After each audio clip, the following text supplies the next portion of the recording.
All right. Welcome, everybody. Welcome to everyone in person here tonight and online. As always, I'd like to start out the meeting to ask everybody to silence your cell phones. Just take your cell phone out for just a second and make sure it's all the way on silent, not vibrate, so that we can respect one another's time and each speaker speaking. We ask for patience and understanding as council deliberates on various agenda items. We do have a lengthy agenda tonight. We do have also open public comment at the meeting, and times and signups are encouraged. They're up at the front, and you can sign up right up here. We also have a specific public hearing tonight as well, and so you can sign up specifically to that public hearing on a separate sign-up sheet that is also up front by the podium. I want to acknowledge the staff work and preparation. Their insights are invaluable to each topic of town business, and appreciate our town manager as we operate under the council manager form of government, Natasha Tucker, who sits over here and handles our daily operations and department administration, while our town council provides direction and authorizes policy in accordance with the laws of the Commonwealth of Virginia and our town charter. While each council member has the ultimate responsibility to contribute responsibly, and we all serve the citizens of Colonial Beach responsibly and ethically, and participation of each member contributes to effective leadership. Collaboration is key to productivity in local government. We'll engage in constructive discussion, remain open to different perspectives, and work together for effective resolutions. And finally, I remind us all that the meetings of the Town Council are formal proceedings and are thus recorded. And with that, we will call the meeting of the Colonial Beach Town Council regular November meeting, Wednesday, November 19th, 2025. I got 6:02 p.m. to order. If you will please join me for a moment of silence, which will be followed by the Pledge of Allegiance.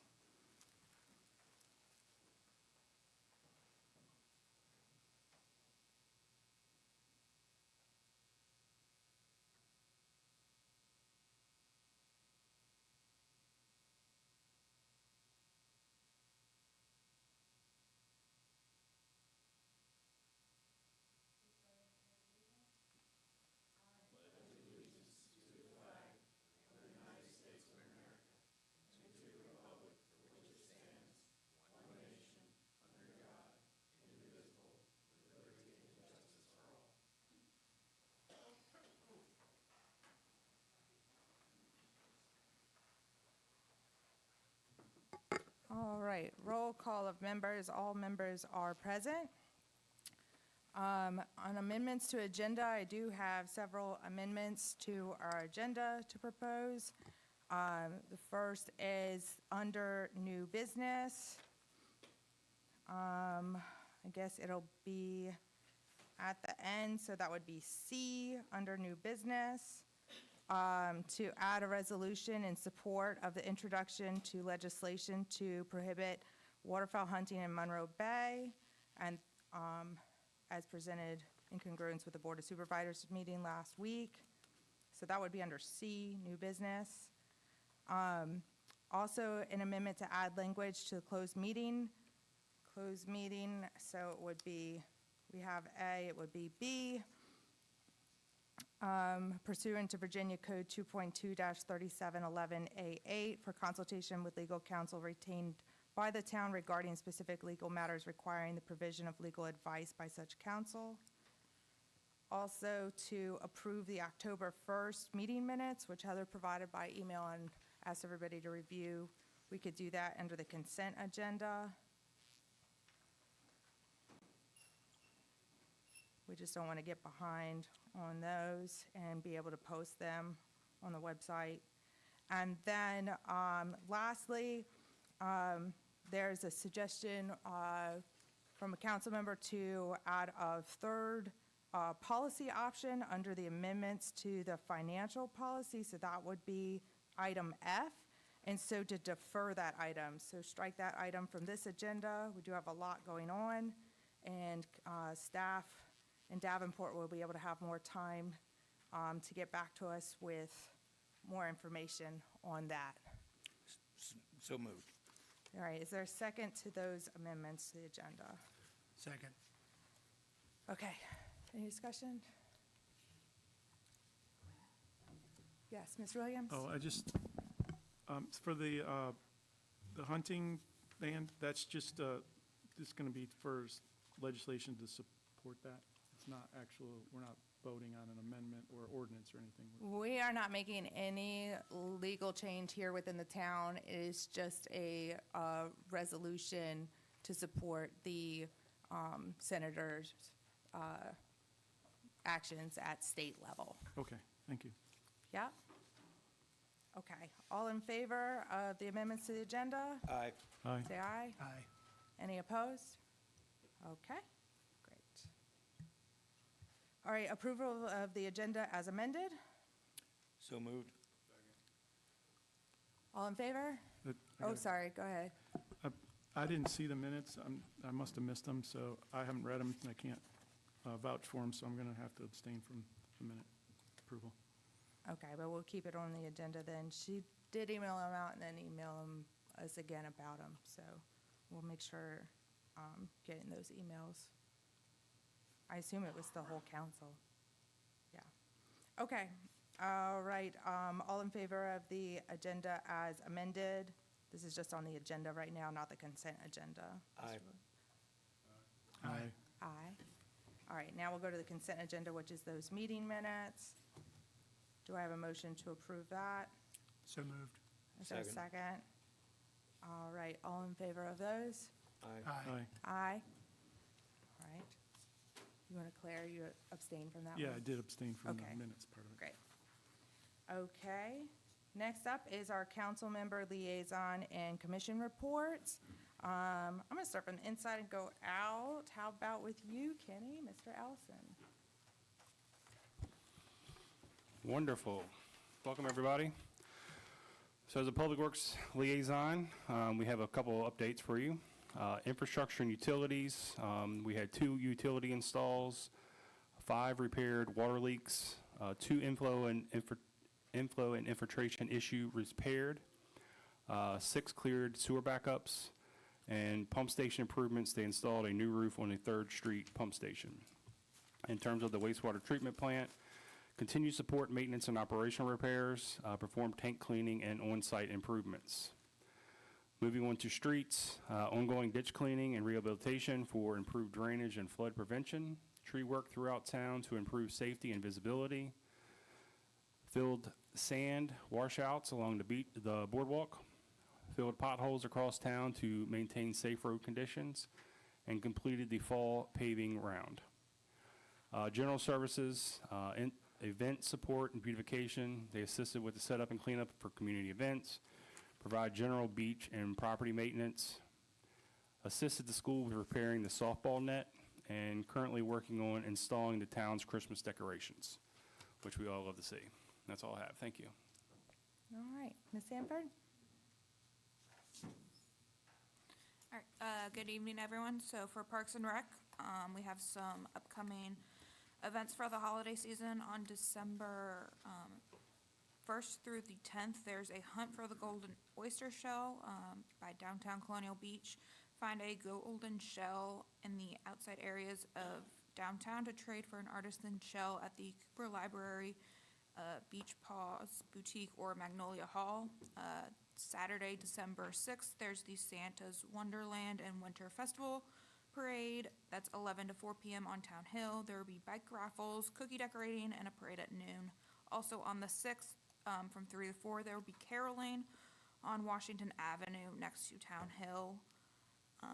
Also on the 6th, there's a end of festival tree lighting at 4 p.m. on Town Hill, and a lighted Jeep parade at 6 p.m., which starts at Dockside Restaurant. And that will go around the point. Then also Friday, December 12th, there's the second Friday coffee walk at 8 a.m., a casual walk from Colonial Buzz to the town pier and back. Then that evening on the 12th, from 6 to 9 p.m., there's a sip and stroll, and the last Friday art walk of 2025. On Saturday and Sunday, December 13th and 14th, there's a Whitestone Christmas for times. Contact the Colonial Beach Museum. And then on the 14th of December, it's the first night of Hanukkah, sundown on Town Hill. Commemorate the first night of Hanukkah with a menorah lighting. All are welcome to attend this sunset ceremony. And that's all I have for Parks and Rec. Great. Ms. Grandstaff? Good evening, everyone. I am reporting for the Economic Development Committee. On the 12th, we had a really great meeting, and I just want to list two highlights from that meeting. They fall under the category of first is tourism. A kickoff meeting of the new Tourism Committee was held on November 4th. The committee will operate under the town's Economic Development Department and will focus on building a stronger, resilient tourism industry on Colonial Beach. One of the first projects on which the committee will focus is the Virginia 250 and Sail 250 events next year. The second highlight is economic vitality. A kickoff meeting of the Economic Vitality Committee was held on November 12th. The committee will operate as one of the 4 points under the Main Street program, which Downtown Colonial Beach administers, and will focus on broader economic development initiatives supporting downtown revitalization. One of the first projects on which the committee will focus will be the findings of the connectivity study, which is expected to be delivered by the Timmons Group in December. Other than that, they're working on other things behind the scene that we will announce at a later time. Thank you. That's it. Excellent. Thank you. Mr. Williams? Good evening, everybody. Let's see, I attended the school board meeting last Wednesday. And one of the things I did, and I noticed in their meetings, they have a lot of turnout, kind of like we do here at the council meeting. I invited everybody to come and just see, how town government operates. And I would definitely encourage the public to attend school board meetings just to see what they do and some of the things they discuss. And their meetings are every second Wednesday at 6 o'clock right here in this building here. And Dr. Lewis is here tonight, so she will be given the update of what's going on with the schools. Thank you. Mr. Larson? Good evening, everybody. The finance team wants to remind everybody that the personal property taxes and real estate taxes are due December 5th. Penalty and interest start accruing the day after on the 6th. And the Q3 water bills will go out in early December and will be due on January the 1st. And as always, if you're struggling financially, come down to the finance office, have a conversation. Don't go delinquent on any of these bills. They'll work with you. NGOs, just a couple of shout outs. The Colonial Beach Foundation just celebrated its 20th year anniversary. And due to the generosity of people in this room and many others around town, they've been able to double their food bank grants this year, which is super important given the struggles people are having. For WWER, our radio station, they just completed their very first live broadcast of a Drifters game. It was a November 7th football game. Pretty cool, and basketball's up next. If anybody's interested in getting involved in that, it requires some technical help at the site, more technical help at the studio, as well as some announcing help. So if you're interested in doing any of those things, reach out to me or anybody you know that works for the station. Ted Tate's the station manager. And that's it for me. All right. Mr. Wood? Okay, the Colonial Beach Police Department is pleased to announce that the holiday toy drive for the kids in our community is underway. The PD will be accepting new unwrapped toys from now until December 19th, when they will be provided to our local faith-based partners for distribution to needy children. Donations can be made to the department anytime. Mr. Trivett, we're going to give you a run for your money this year. Just a reminder that the next Neighborhood Watch meeting will be held on January 22nd at 5:30 p.m. The Planning Commission, 24 new permits issued, single-family dwellings approved 2, short-term rental permits approved 1, and the average days to approve permits is down to a blazing 12 days. The commission met on November 13th. New members Lauren Adams and Anna Marie Barstow were welcomed and participated in the meeting. Bob Christensen was recognized for his service on the Planning Commission from 2017 through 2025.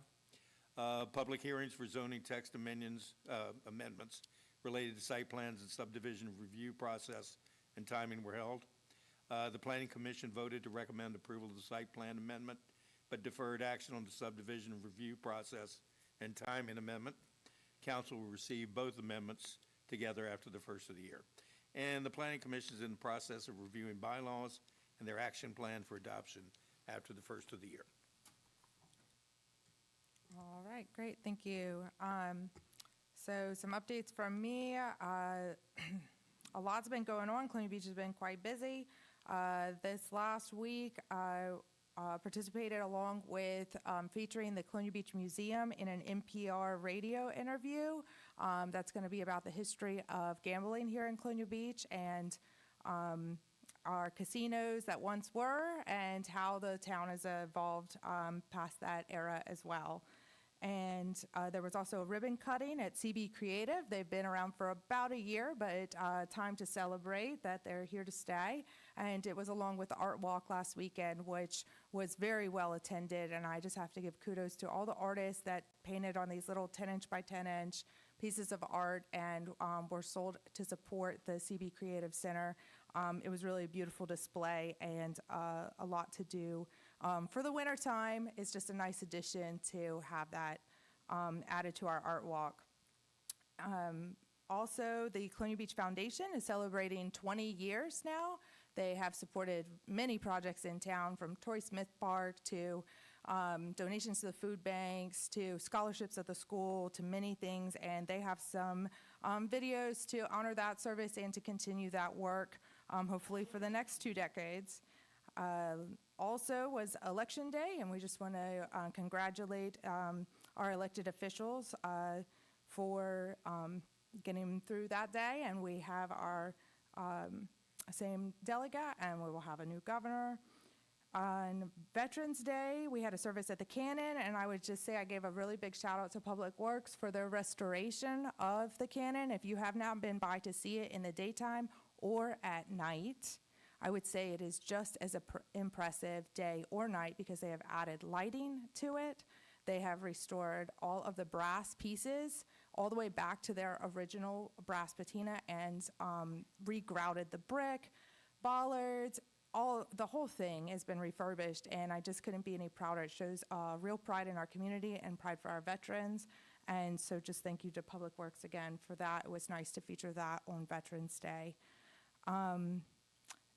And there will be further updates under the town manager report on some other ongoing town items, so I'll leave that to town manager. And you're up next. Good evening, Madam Mayor, council members, members in the audience. I have 3 items under my town manager update, and a couple of them were last minute, and that's why they aren't listed here on the agenda. But we will start off with first Chief Parsons, who will give us an update of a police incident that occurred a couple of weekends ago, followed by the sewer plant update from Imboden, and then I would provide updates on 2 of the projects that the town has. And so we'll begin with Chief Parsons. Thank you. Madam Mayor, members of council. To begin, the Colonial Beach Department is deeply committed to serving the Colonial Beach community with integrity, honor, courage, and professionalism, and we take any allegations of misconduct extremely seriously. In furtherance of our commitment to our community partners and acknowledging the questions and concerns brought about by this incident, we made the immediate decision to turn the investigation over to the Virginia State Police Bureau of Criminal Investigations. Turning the investigation over to VSP ensures that a professional, objective, independent, and thorough investigation will be conducted on the matter. We have committed ourselves to cooperating fully with that investigation and have already begun the process of providing information to the special agent that's been assigned to this case. Once VSP concludes their investigations, their findings will be forwarded to the Northumberland Commonwealth Attorney's Office for their review and evaluation. The Westmoreland Commonwealth's Attorney Office recused themselves from this matter to avoid any potential conflict of interest and to further the goal of having a fair and impartial review of the matter. Concurrently with the VSP investigation, the Colonial Beach Police Department is conducting its own internal and administrative investigation to determine if all policies and procedures were complied with. Any violation of our policies or procedures will be addressed appropriately. We had two Colonial Beach officers on scene at this incident. One of the officers has been placed on administrative leave and will be on leave until the conclusion of the investigations. Given that this matter is still under investigation, I am not at liberty to discuss the details. However, I can assure council and the community that our goal in this matter is to fully and fairly investigate this matter, and we sincerely ask for your patience while this process is ongoing. Thank you.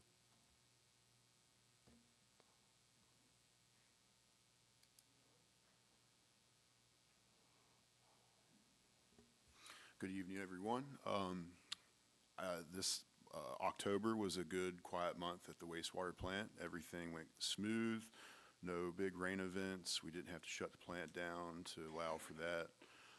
We are still trying to find ways to get a more reduction in the nitrates, and that's proven to be challenging, but we are doing the best that we can. Cold weather is going to make it a little bit more difficult, but we are indeed trying everything that we can do. Outside of that, everything was collected on time, sent to the state, and very, very quiet, uneventful month.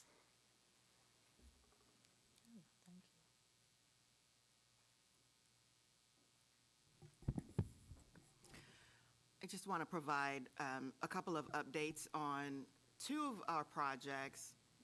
First, the North Beach grant update. You all will recall that we received a Community Flood Preparedness Fund grant to complete and deliver design, engineering, permitting, and environmental review of approximately 280 linear feet of shoreline along the Potomac River, which we know as North Beach. So we've received the contract, we've received the funding.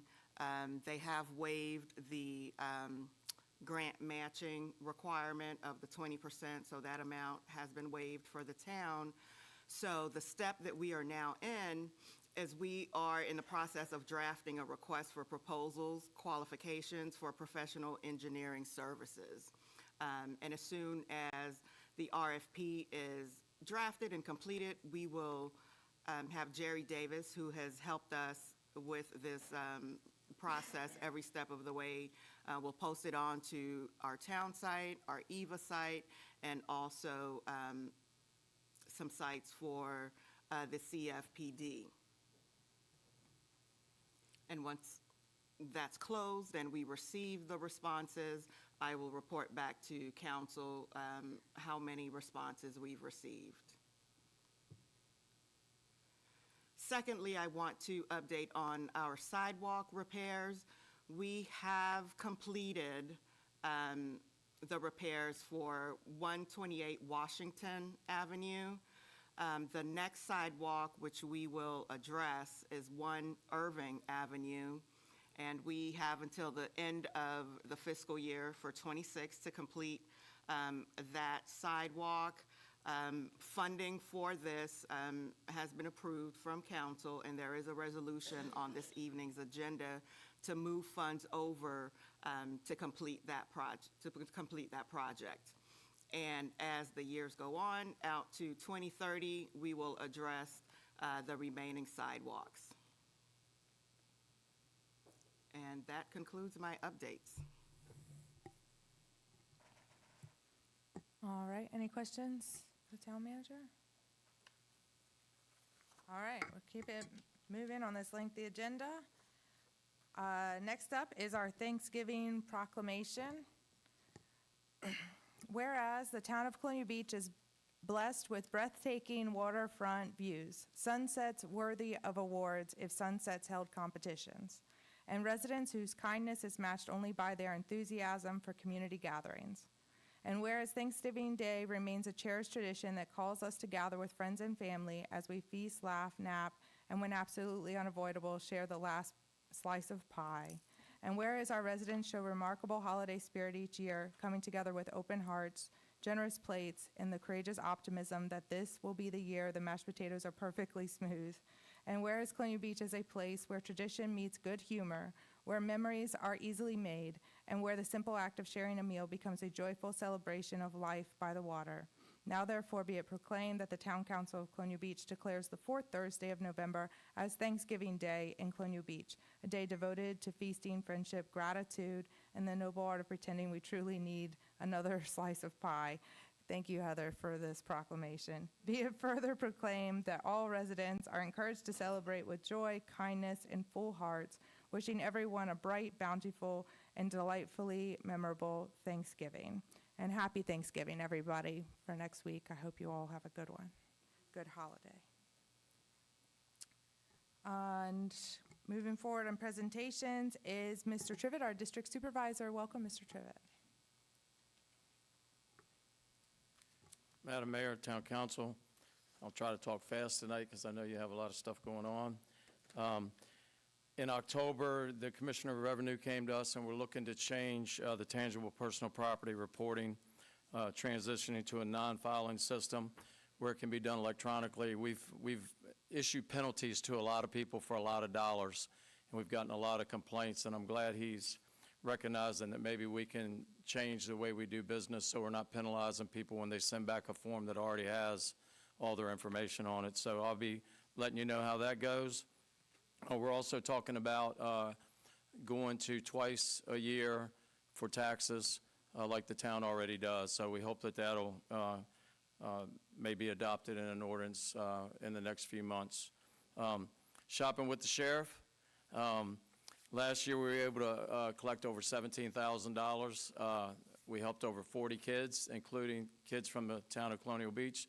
We're very blessed in the people from this town who have donated to that project year after year. The guidance counselor at the school provides names, and I think the sheriff spent $400 per kid last year. So I'm looking forward to participating with that again this year, and I know the town does so many wonderful things in the town as well. So let's keep that going, and we'll see, Rick, how it rolls. Hunting in Monroe Creek, and I'm just going to talk briefly about this because I know you have it on your agenda, and I'm so happy that you do. At our meeting, I brought it up for the first time, and it did get a couple comments. I have to tell you that I'm very shocked that one of our members that I thought wouldn't support it ended up supporting us doing a resolution to support you as a town to try to prevent hunting in Monroe Bay. Numerous complaints last year, as maybe all of you fielded them. I know the mayor and I fielded many, many of them and discussed this all year long, and I've kept it in front of our state senator all year long to say we have got to resolve this. We've got to do something about it. It's a public safety issue. There was a blind move from the yacht club just right across the creek by that little island on the other side. Now that blind's facing the town. So, and I don't know how many yards that is, but it's right in front of some houses over there. And the problem is if the county does something without the town, and I don't know where the water line is, whether it's the center of the creek or the low water mark, but they'll just move it over to where they can still do that. And it's unfortunate because it's just not a good thing. It's too densely populated, 8 marinas on our bay here, and campgrounds and all these other things. And I hope that each one of you will support passing that resolution, and it'll go directly to our senator. And it's been done in other parts of the state, so this isn't anything new.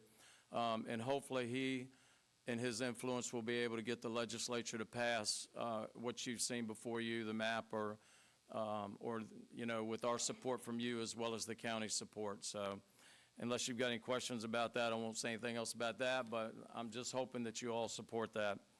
And we had a presentation by Davenport on October the 8th and again on November the 12th with the results of our RFP. November the 24th, which is Monday, we'll hold our meeting in public hearing to hopefully support that recommendation. The good news about that I'm really happy about is we put $1.5 million in there to build a new EMS station in the town of Colonial Beach. We need your support with that. You've been our partner, which is great. We've collaborated all along. We've got a few other loose things to finalize before we move forward with that, but I'm hoping in the next month or two that we're going to be sailing with that new building. And it's going to be a great thing for Colonial Beach. We greatly reduced the response times just by Westmoreland's EMS being here in town. So please support us on that, and we're supporting you. And I'll tell you, I've seen better support than I've seen in 6 years with our board and your board. So I thank you for that, and let's just see if we can't keep it going, because we all gain when we do that. I would also tell you that just keep in mind that, I know you have legislative agenda every year and important things to you, but I'm very fortunate because our county attorney is our state legislature. And so if things are going on, and I've kept water and sewer in front of him all year till he's sick of hearing it from me. And I talked to him about it again. He was able to get other counties money, and they didn't use all that money. And I mean, it's millions. And so hopefully, I've talked to him, and I've passed on to those that need to know about getting the information to him quickly as possible so that he can try to maybe get some of that money here. And we know there's a need. So the good thing is he doesn't have to be at the General Assembly for us to talk to him. I see him every month and talk to him, weekly or on a frequent basis. So just remember, I'm always here to help you. If you know something's going on and it's outside of that period of time, if you let me know, I'll make sure the word gets where it goes, where it needs to go. And I've also talked to Hillary Pugh just to let you know about the blind situation, and she absolutely supports it as well. So new emergency service changes that we're going to make, and I've asked the mayor to, and she's, I think, going to put it on the docket, on the agenda for December the 3rd work session. Our EMS department is going to create a new program called Citizens Emergency Response Team, and also one volunteer EMS auxiliary program. So we've tried to do that in the past. It didn't quite work out in other ways. So now we're going to create our own through the county, where people who have CPR and EMT and all these things, and they want to maintain their certification, they're going to be able to be vetted and trained and do whatever it takes to keep them going right through our county. So we're looking forward to that, and they'll come on December the 3rd and give a presentation on that. She had also asked me to ask our Economic Development Director to come on that date. Unfortunately, he's not available that day, but I promise that we'll get him down here, Dale Hennon, as soon as possible, possibly the next meeting, if that's okay. There is a protocol change for trees in the fire department cutting trees down, or there will be. They came to our meeting and gave a presentation that they don't want to respond to those anymore. So there may be some changes. The good thing about Colonial Beach is I don't think it's going to change what happens in the town.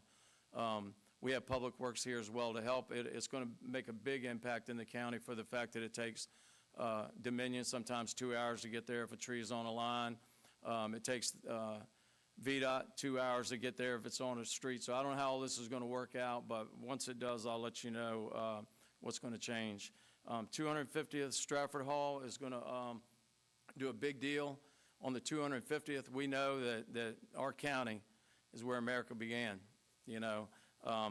Our county provided a grant for $50,000 for this.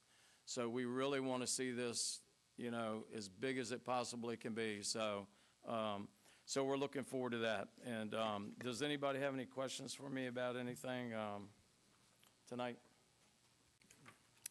I saw Mr. Wood first. Mr. Wood? Yeah, Mr. Trivett, I just wanted to thank you, and I think I can speak for all of us, for your leadership on not only the EMT stuff, but also working with us on the wastewater treatment plant, and also for the duck blind. These are 3 recalcitrant problems that, if it weren't for your leadership, I don't know that we'd be where we are today. So from the bottom of our hearts, thank you very much. Thank you, and I always appreciate your support. Mr. Williams? Yeah, just to echo what Rick said, I do appreciate all your efforts. It's definitely a lot of service to the community, so thank you for that. Just a question, because the 1.4 million, I haven't heard about that yet. You said they're going to build a building in Colonial Beach. Is that the plan? The plan is for Westmoreland County EMS to build a new building within the town limits. Okay. And there's some other hurdles that we need to go through first. Obviously, you'll be involved as a council. But we've met with the architect, or at least discussed it with the architect who had drawn up plans for Columbia Beach Volunteer Rescue Squad's building that, we'll probably assume those responsibilities moving forward because we're doing all the operations now, and it'll be a Westmoreland County EMS building. But that ensures that, we built a huge building out there at Oak Grove. And when we did that, it was to house both units, and it was against a lot of objections, but it happened. So we've really been fighting kind of behind the scenes to ensure that that squad doesn't go back to Oak Grove. And if we get the full support of town council, this will be just one more step, and I think we can make this happen pretty quickly. I don't think 1.5 million, I might have misspoke if I said 1.4, because it's 1.5 that we were asking for in the CIP. But that's probably not going to be enough to build the building. And if that's the case, then we'll have to figure out what it will cost us and where any extra funding will come from. And just to answer a question, I won't get into this tonight, but, we've had a lot of calls, been a lot of publicity about, people who have donated for a new squad building in town. So we're hoping at some point in time that those funds will transfer over to Westmoreland counties in order to build that EMS station. And that's where it should go if we're going to build one. I don't anticipate Columbia Beach Volunteer Rescue Squad being able to. They gave up their license over a year and a half ago. They haven't been running any operational calls or anything. And so I'm going to leave it at that right now, but, there'll be further discussion about that coming down pretty soon. Great, thank you, appreciate it. Yes, sir. Yeah, I think the goal remains the same as it always has been. It's just who is going to do what is changing in it, the role of management and the role of getting it done. Also, I think we have already been in contact with Senator Stewart's office to set up meeting to follow up with the wastewater treatment plant funds, as we have allocated and already budgeted to spend our funds down. We will not be in the same situation that those other municipalities are in. Well, when he told me that, he asked me, and I said I was just at a meeting a couple months ago where it looked like they were already, allocated and would be spent, and we need a whole lot more. Yeah. So he's very receptive to helping us, I think, with that, and I think he's the right person to make it happen, so. We have a sufficient documentation of all of Yes. those things, so we're ready to go. Great. Thank you so much. Okay. I appreciate it. Thank you. I'm sorry, I did put a cough drop in my mouth because I do have a little bit of cough tonight. I'm gonna try not to cough into the mic. Next up is Dr. Lewis. Welcome. In for Dr. Addo. Good evening, Madam Mayor and council members and everyone in attendance. Thank you all for allowing me to be here in Dr. Addo's stead tonight and to speak to you. I'd like to begin by expressing my sincere appreciation to our school board members for their unwavering commitment and dedication to the students of Colonial Beach. I also want to extend my gratitude to our school leadership, including both of our outstanding principals, Ms. Michelle Coates and Mr. Scott Lush. I feel that couldn't say it often enough, how they work exceptionally, and even though they may face some challenges, and sometimes that is including mandates, just like you have, that may be unfunded from VDOE, so we're very thankful for their work. I'd like to echo the sentiments also expressed by our Olivia Cook, who is our high school board representative, and our newly elected school student council officers were elected this week. And one of the things that she said is our students are very dedicated, they are resilient, and they are driven. They are all deeply invested in the rest of the student body. And so we are very proud of our students. I'd like to share a little bit about what they're doing and what's happening at our elementary school and at our high school. We are really grateful to St. Peter's Episcopal Church, who donated gift cards, $15 gift cards to each certified teacher in the school. The Northern Neck Electric Company visited and taught lessons in our 5th grade classrooms. The annual Pumpkin Walk was a huge success, and saw many of you there. And then the Veterans Day program was very well attended, started a little earlier this year at 7, and people were waiting at the doors at 6:45. So it was a wonderful occasion to honor our parents and community members who have served. At our high school, we're proud that our football team were in the playoffs this year. They weren't They didn't win, but what an accomplishment. It's been a while since we've been in the playoffs. Also want to thank you, Madam Mayor, for attending the Northern Neck Technical Center's showcase. It was spectacular. We got to tour all of the program classrooms. We were served a fantastic dinner, and then we moved into board meetings. Also at the high school, Mr. Lush has been working on post-secondary planning.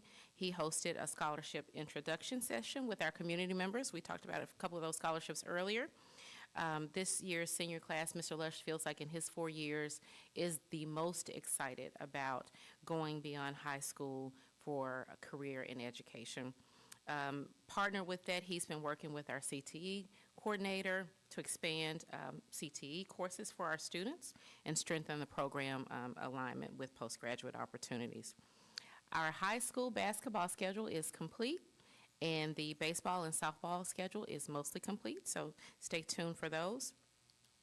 For our CIP that is currently, that we're currently working towards, the contract for the high school front entrance renovation was awarded to Shawel Construction, and the school board approved the budget for the project at last week's meeting. The school board also approved the school board office parking lot. So when you come, hopefully in the next few months, you'll have a place to park when you come to visit.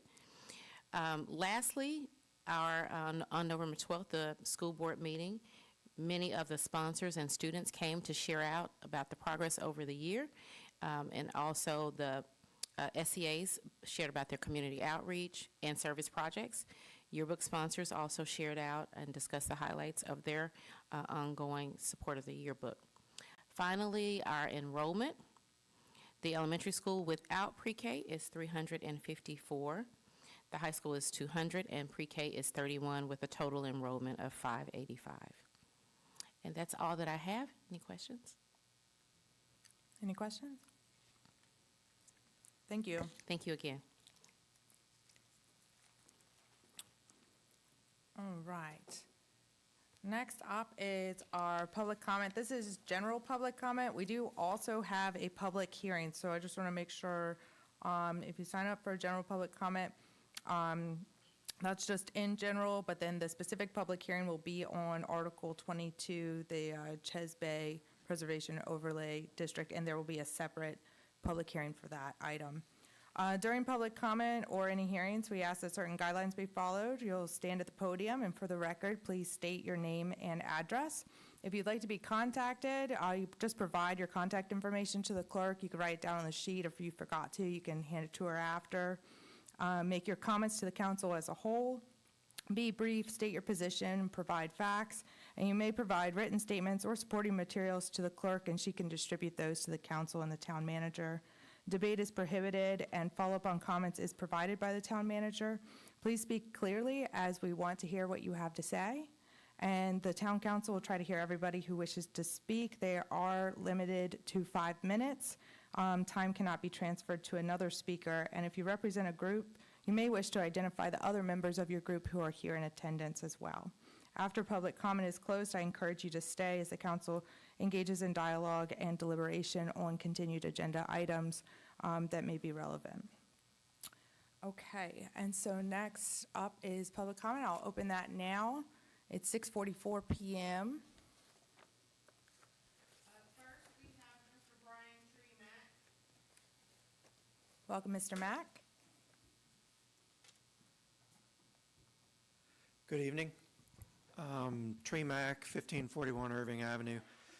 You guys haven't seen me here in a while, so you probably surmise that my being here means that this is something that I believe a lot in.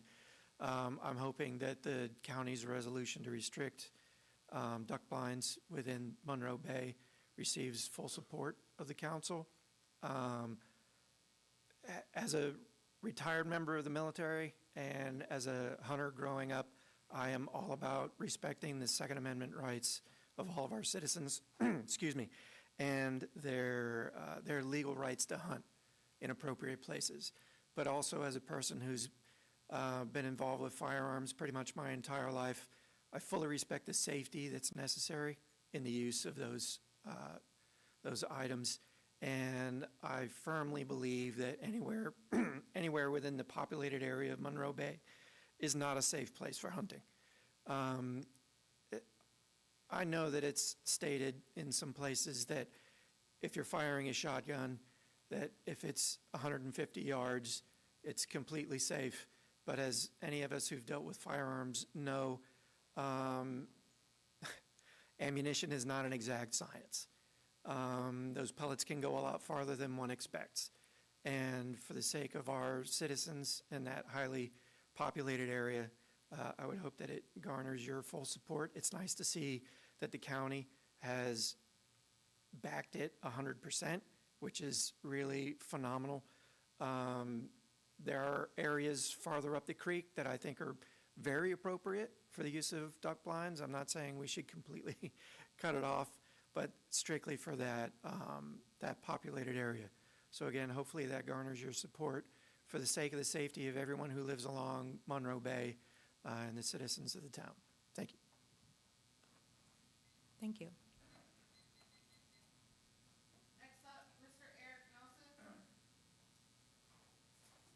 Welcome, Mr. Nelson. Thank you.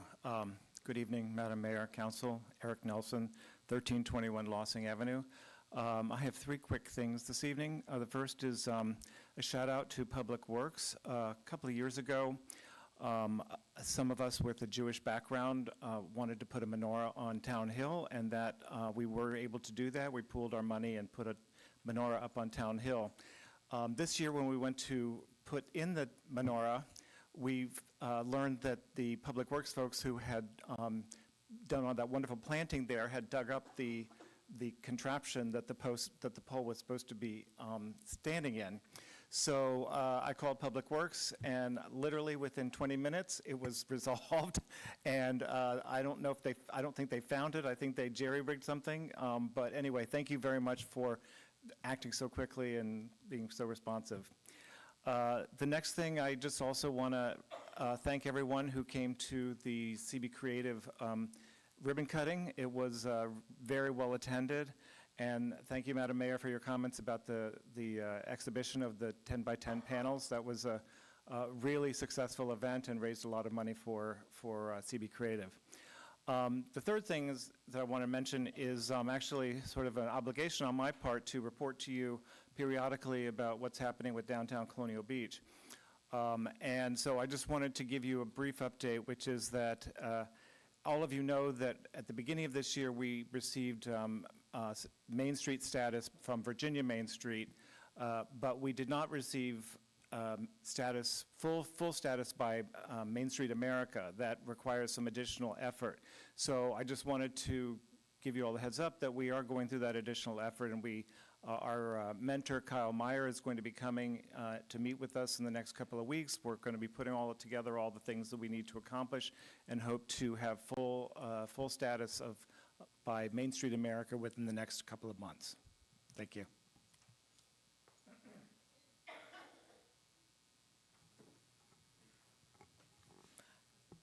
That's all that's signed up. Would anybody else like to come up? Come on. Yes. Welcome, Mr. Mueller.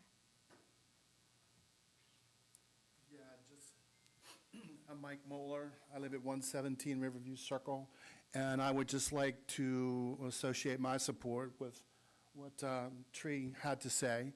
I'm expecting Mary to show up, and I thought that she would be here to do just what I'm doing right now. But those of us with Colonial Beach Wildlife Rescue, it's about a dozen of us, we definitely support what Supervisor Trivett has done with Senator Stewart. So we'd like you to do the same. Thank you. Thank you. Anyone else? All right, with that, we'll close public comment at 6:49 p.m. And now we're moving forward into our public hearing tonight, which is on Ordinance 771, Amendment of Article 22, which has been a part of our zoning ordinance for quite some time. This amendment is related to tree preservation, trimming, and permit processing. Darla, I'm going to have you intro the item, then we will hold the public hearing, okay? Yes, ma'am, thank you. Madam Mayor, members of council, you have a public hearing this evening on zoning text amendment 2503. This is relative to Article 22 of your zoning ordinance, the Chesapeake Bay Preservation Area Overlay District, and this is specifically regarding woodlot management and tree preservation. Just a little background on this with you. The town, obviously, is in a Chesapeake Bay Preservation Area, and the regulations that the town has for the overlay district are found in Article 22. All of the properties in the town are subject to the Chesapeake Bay Preservation Overlay District, and so there are regulations that relate to all properties in the town. There are some properties in town that are in a resource protection area. Those are the properties that are, close or to the waterways, wetlands, streams, and properties in town that are not in a resource protection area that have certain regulations are in a resource management area. And so they also have regulations that must be met in the ordinance. But specifically for this amendment, one of the things that we were looking at is the protection of vegetation. It is an important component in the Chesapeake Bay Preservation Area, and so we were looking to revise the ordinance for clarity of terms and direction on permitted trimming, permitted tree removal activities, and also replanting that's required. So, next slide, please. To summarize the ordinance amendments, the amendments add tree protection fencing language to protect trees that remain on a construction site but that are outside of a construction area. So there would be the tree protection fencing that's required. It also defines where the tree diameter is measured for determining if a tree is to be protected given a certain diameter. And rather than saying breast height, since that varies on people, we decided to use a measurement of 4.5 feet. So you'll see that. And trees that are 6 inches or greater in diameter at 4.5 feet height are protected under the ordinance. And then we also used the added, because it wasn't in the ordinance, a requirement to determine how you measure trees that need to be replanted and what size and where you measure that. And that's basically 6 inches above grade. The ordinance amendment defines tree removal activity as cutting down or trimming and pruning trees. And if you trim a tree and you remove over 25% of its canopy, then that would be a tree removal activity. If you recall, we've had some, if you see in the picture here, we've had some questions about that over the last year of, was that tree removal or was it pruning? And so we wanted to make sure that it was clear in the ordinance what would be permitted. Obviously, topping a tree would not meet clearly in our ordinance now what would be allowed as far as tree removal activities. And we also have an option that if it's not ample room, and with the zoning administrator's approval, that a person could plant 3 shrubs in place of one of the replacement trees. We've been doing that in practice with people and working with them, but it was not codified. So that's part of the amendments that you have before you this evening. Next slide, please.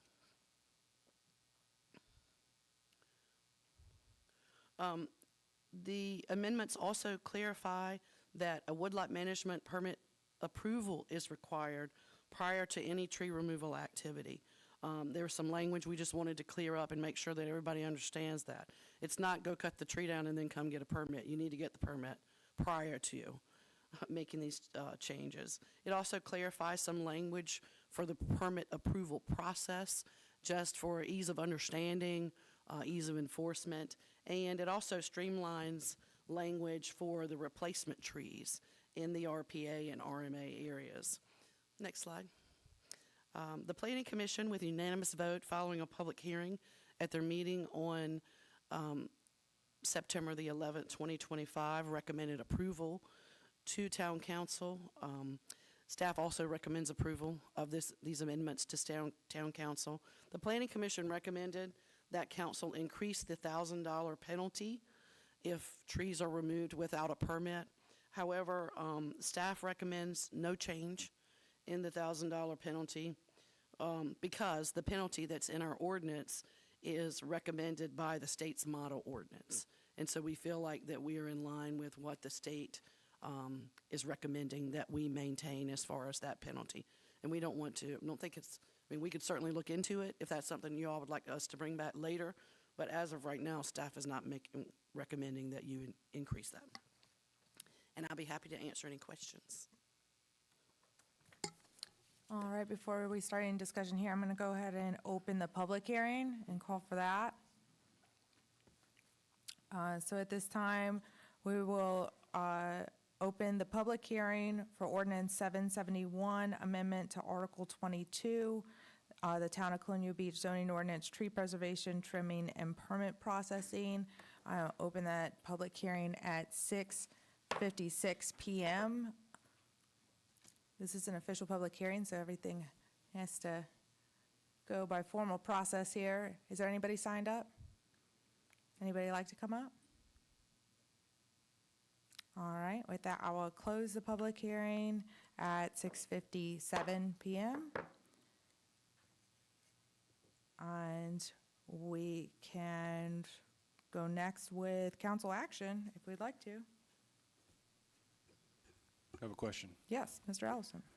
Is the $1,000 penalty per tree, or is it per lot, or per, how does that work out? It is per tree. Yes, I saw Mr. Williams first. Yeah, just a couple of questions. I'm not sure for Darla or just as a general discussion. One of the concerns I've had over the years is driving around town and seeing 20-foot stumps just sitting up in the middle of people's yards. I don't know if most people probably know what I'm talking about. It's a way to get around the tree trimming rule. That's pretty much what we're addressing here. So my question is can we work something into this process where we get rid of those trees that are just sitting around town everywhere? Some sort of amnesty maybe where people get rid of them within 3 to 6 months with no penalty? Because they're a safety hazard for one thing, because they're rotting away, and I've seen them as tall as 20, maybe 25 feet, and so eventually they will fall down. Is there anything we can do to address that in this ordinance? So there's nothing, obviously, there's nothing in this amendment at this point that would address that. What I would say to you is that if you look at it from an environmental standpoint, what people would suggest is that you actually keep that root system in the ground. But I agree with you that it could be unsafe, for the tree. Obviously, it's a dead tree, so it could be removed if they got a permit today. I guess what you're saying is what kind of incentive or, stick, maybe carrot or stick, that we could use to get people to take them down. Yeah. We haven't been enforcing the tree removal, to go out to say to someone, you must take this down because it's dead. We've been doing it on an approval of a permit. So I guess that would be up for council discussion if that's something you'd like us to look at. I don't believe that there's anything in the model ordinance that from the state that would require that removal. So possibly we could come up with something where we say, if you can prove that this tree was in this condition prior to the new ordinance, you could maybe come to the town office and get a permit to just take it out. They could definitely Remove it. do that today, whether we change anything in this ordinance or not. But- If people would be willing to come in, they could definitely do it Without penalty. without penalty. Okay. Yeah. They But just need going to get a forward, they permit will be- first. But going forward, they will be penalized. No, sir. If they do it without a permit, they would be penalized. Right, If right. they do it today, just come in and get a permit, or next week or next month, come in and get a permit, there will be no penalty. Right. But they can't just cut it to 20 feet and leave it set. Right, It's correct. under the new rules, but they could before. Correct. If it was Technically. existing today, if they had topped it and completely topped it, prior to this ordinance, yes, you're correct. Okay. Thank you for answering that. Mr. Wood, did I see your hand too? Or Mr. You did, Larson? but actually, Mr. Williams encapsulated what I was going to ask, so. Okay. All right. Would anybody like to put a motion on the floor to adopt this ordinance? So moved. Okay, is there a second to that? Second. Okay. All right, so now that the ordinance is up for discussion, I will say I know this issue is, I'm glad to see some changes in the ordinance to give you guys the authority that you need to handle this. It is shocking when it happens because you can't imagine being a homeowner wanting to have something like that in your yard. If you're gonna take it out, wouldn't you wanna plant something, better for your yard and the environment in the place of that? But it does happen. So I'm glad to see it addressed. I thought the planning commission did an excellent job and staff excellent job with the revisions in the ordinance. Is there further questions or discussion on the ordinance? Yes, Mr. Williams? I would support increasing the fine amount. There's, especially considering, like the example that, I was in all those meetings of Board of Zone Appeals and all that, and I saw those people come in very upset about what happened over there. And the contractor basically got out scot-free, so I know this is gonna change that, but, it's really not a big deal if they need to spend a few $1,000s to get a bunch of trees out by having to pay the fine, so I think maybe it wouldn't hurt to consider, I mean, I would consider maybe $2,000. If anybody want to discuss maybe increasing the fines, or if maybe I'm the only one, I'm not sure. If I can Go ahead, Mr. Webb. ask that question, because the amount that you suggested is according to a model statute, right? Is that canonical law?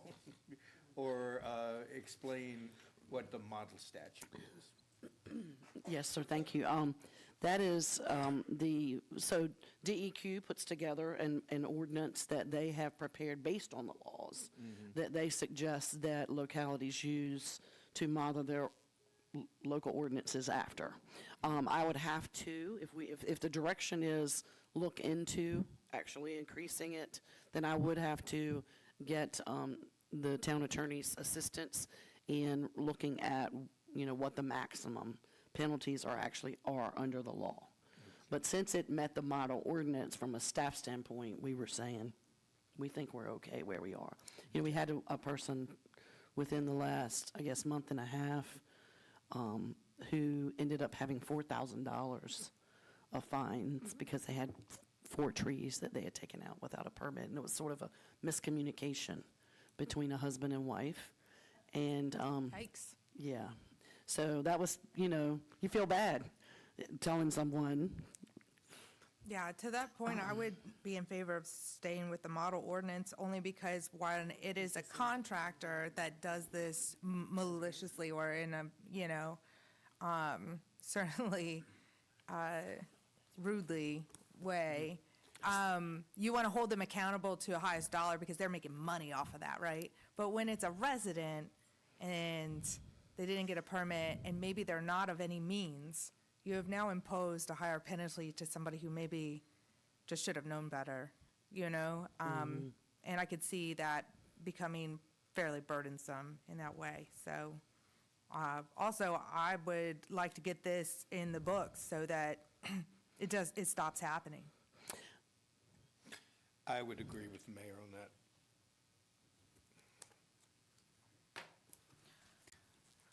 So the Yep. fine piece could be addressed later on if we decide to. That would be a, Yes, sir. would it require another public hearing and all that stuff at some It point if we would, decide to? yes, sir. Mhm. Okay.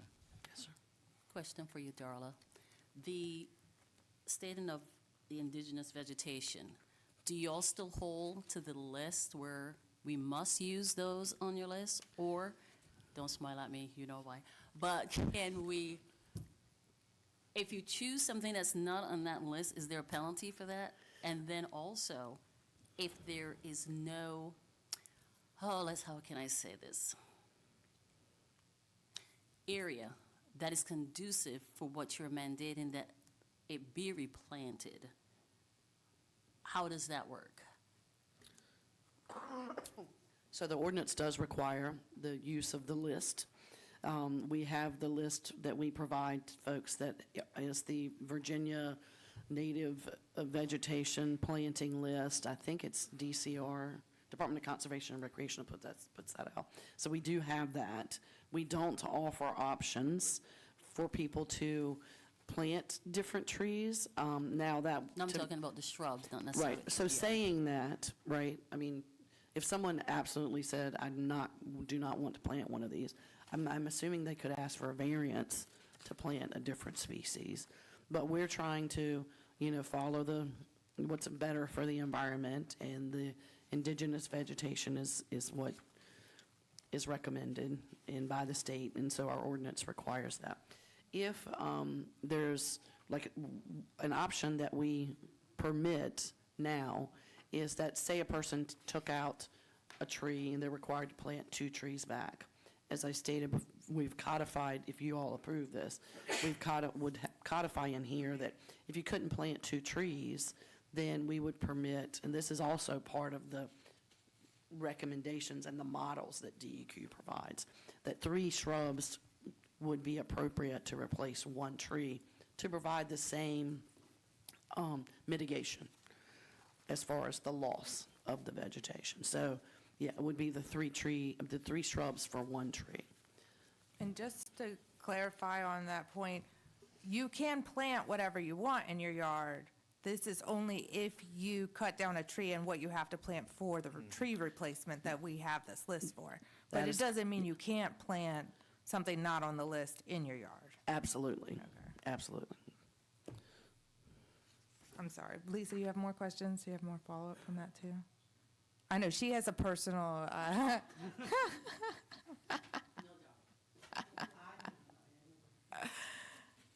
we gonna work with everybody. I do have Yeah, Mr. Williams, go ahead. a question for the town attorney. I know you were at those meetings that got really heated with for the BZA. I was there as well as the liaison. And I heard the different attorney arguments, and so I guess the question to you is this foolproof now? We won't have another situation where contractors going in and saying, well, the law is so vague, or this won't, we can get around this. Have we proofed it? It definitely would have addressed the past situation we had. And I think it's pretty bulletproof.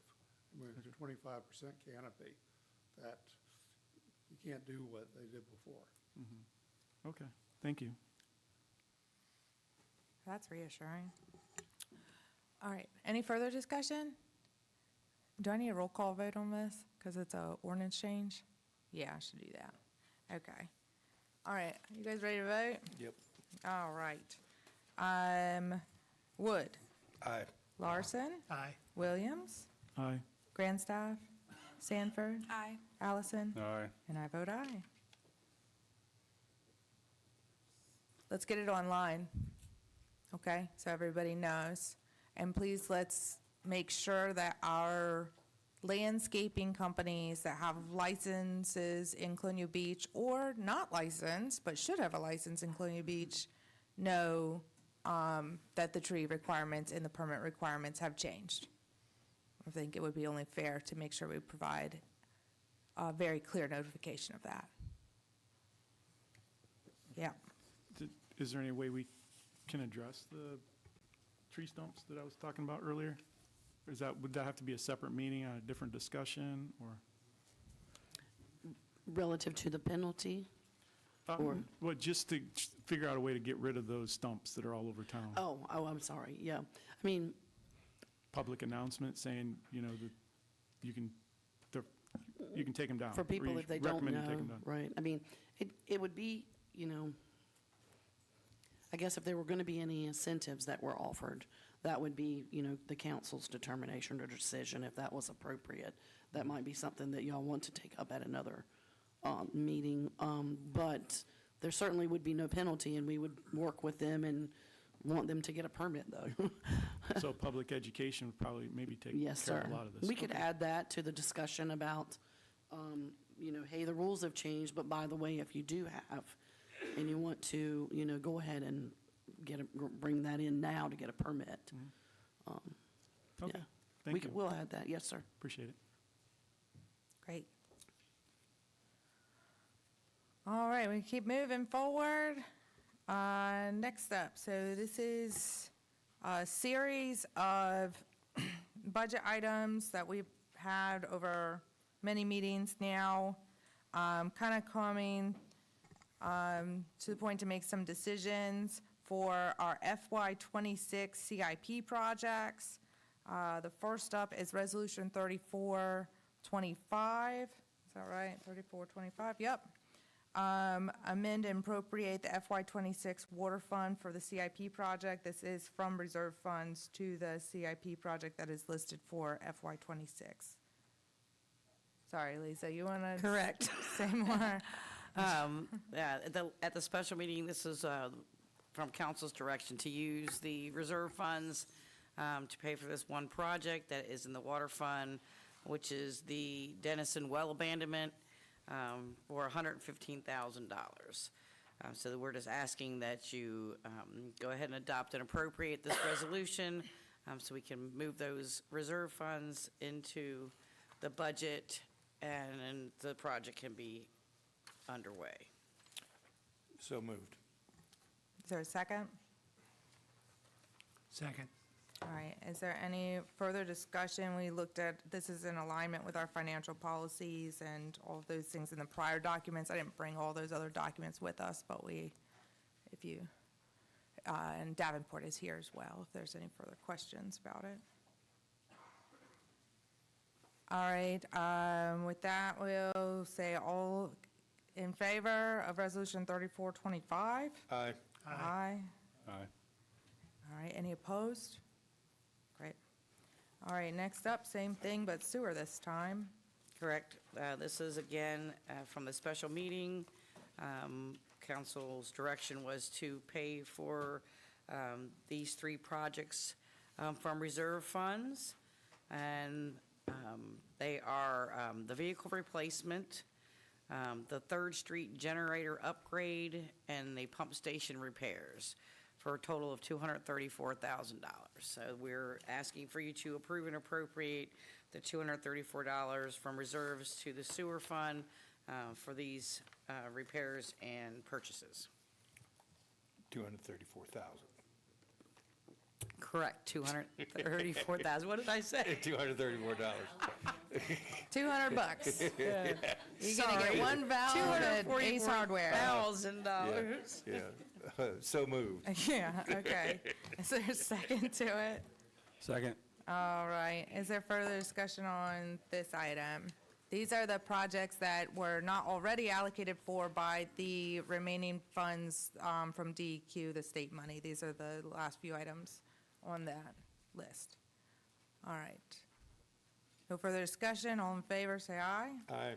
Aye. Aye. Any opposed? All right. All right, next up, now this is the general fund, same deal. Correct. This is Resolution 3625.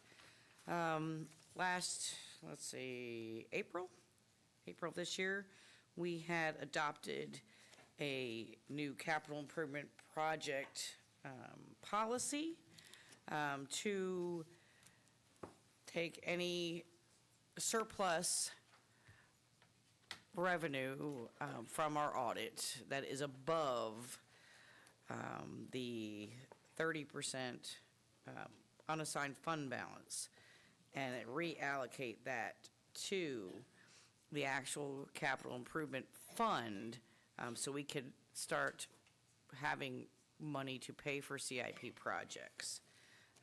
So in fiscal '24, that came to $1,498,164.20. So we're now asking council to approve the moves of those funds from reserves into the actual capital improvement project fund. Okay, so this is just the movement. Just a movement, Sorry, correct. Mr. Larson, go right ahead. I was just going to say so moved. Oh, so moved. All right. Second. Okay. Is there any further discussion? This is just a follow-through of that policy. And then we will allocate it to actual projects after that Correct. point. and that'll come back to council. Correct. All right. All in favor, say aye. Aye. Aye. Any opposed? All right. All right, moving right along. Next is our dump debt-funded scenario for the utility vehicles on the CIP. So this was, I guess we're going to ask Ted to come up. Mr. Cole, welcome. Welcome back, all these meetings with us. Yes, thank Really you. I appreciate Gotten to spend the some, opportunity to be here. You all should have a copy of this presentation. We're only going to go through the first half this evening. I think we're going to tackle the policy discussion at a subsequent meeting. So what we wanted to talk through, and this was direction that we were given at the last meeting, if you go in your materials to page 2, just want to reset things here for you all. If you remember, in the general fund, this is the debt budgeting model. And on the left-hand side of this page, column B, that is the debt service that has already been committed to. It's tied to debt that's already been issued, the 662, 642, and so on. So we know those payments are coming. C and D are just placeholders for potential new debt. We'll come to that in a moment. So column E is just simply restating column B. You'll also remember that part of the strategy and capital funding going forward is to, in column F, maintain that $662,000 of debt service appropriation every year going forward. Now, there's a policy discussion we're going to have about how to do that, how to, implement that. But for the purposes of tonight's discussion, we're sort of maintaining that in the current year, 2026, you're making available for debt service $662,990, and we're suggesting that you do that going forward one way or the other, and that will be determined by the policy. And if you were to do that, what you're going to see under column H, these surpluses evolve because your actual payments are stepping down, but if you flat fund, you have these surpluses that will be made available in the future to help fund capital, right? So 20,000, 21,000, steps up to 49,000, and so on.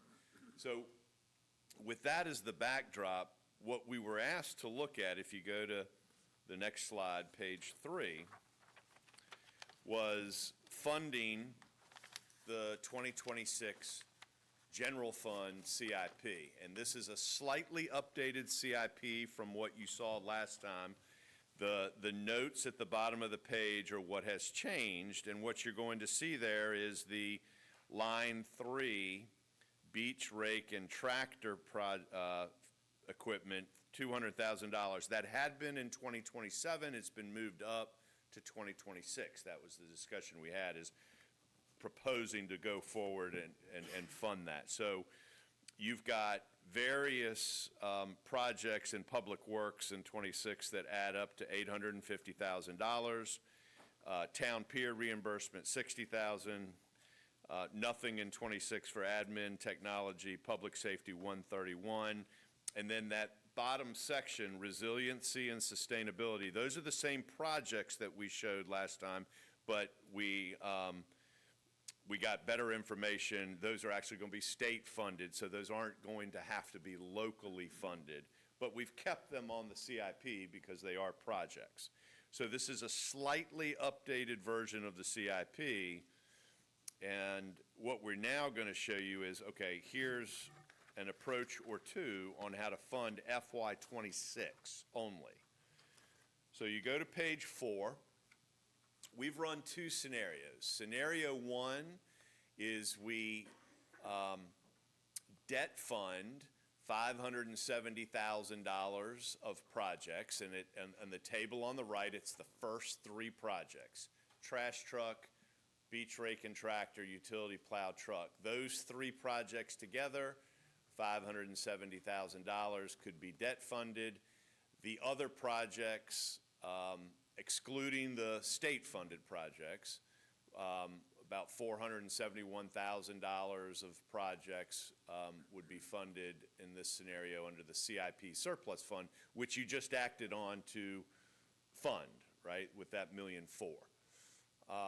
So scenario one is a combination of debt and cash funding. Scenario two, in talking with staff and looking through the initial analysis, we wanted to provide you perspective on what if you funded all of those local projects with cash, didn't do any debt this year for your 26 projects. And we're going to show you the results of that.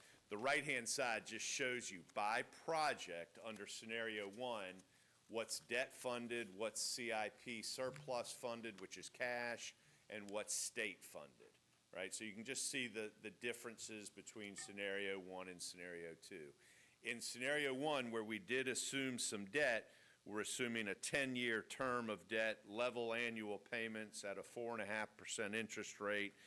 Debt service on this, if you were to move forward, would begin in the next fiscal year, fiscal 27. Okay? So, the results, if you go to page 5, all we've done here is we've layered in the new debt service for that $570,000 borrowing, potential borrowing. You can see there in column C, it's about $72,000 a year, 10-year term. 4.5%, $570,000. And now you've got a new payment schedule under column E. Rather than stepping down every year, it's going higher, at least in 27. We are, column F, we're only providing the same 662 in this model of ongoing revenue that's already in your budget. And as a result, what had been 20,000 plus per year of surpluses, we now, if we take on this debt, we've got to supplement the debt budget by about 50,000 for the next couple of years. So by issuing this debt to fund those projects, we will be using the surpluses that I showed you on the first page, and it will be an item you need to address in your 27 budget to fund that new debt service. Okay, that would be the result of doing that piece of the CIP as debt. That aside, if it's something you do want to do, it would be a relatively straightforward financing process. We can talk a little bit about that in a moment. That's just the debt-funded options that we discussed at the last meeting. Any questions on that before I go to the cash-funded option? Okay. Page 6, left-hand side. This is the 4 projects in 2026 that we identified as potentially being funded from the CIP fund, $471,000. The top left. Bottom left is just showing you the cash flows of this CIP surplus fund. So in 2026, column B, we had no beginning balance. You just took action to put the first dollars in there, right? $1,498,000. We would be spending $471,250, leaving you with a balance of $1,026,000. You will earn interest on that balance. We've not accounted for that. But absent any other use of those monies or additions to that fund, you got a little over $1 million accumulated there going forward. We thought it would be helpful, just for perspective, because a number of the projects that this scenario assumes would be funded out of the CIP fund are ongoing projects, meaning you expect to have similar expenses every year for those projects. And on the right-hand side, we're acknowledging beach and riprap over the CIP period is a total of $750,000 because it happens every year, expected to happen every year. Sidewalk repairs every year over the CIP period, $545,000. Pier refurbishment, $300,000. Police vehicles, a little over $600,000. And those are the categories of your CIP that this scenario assumes you fund with cash in 26. But, excuse me, the table in the bottom right is just making it clear that that fund, the $1,498,000 that you just created, without additional contributions in the future, will not sustain those investments every year. That doesn't necessarily mean you shouldn't or can't do what you are possibly going to do for 26, but in 27, you can see without new money coming in, that fund goes from $1 million to $500,000. In 28, it would go to about $81,000, and that would be about the end of what that fund would support. So it just thought it was a helpful conversation, that really good policy.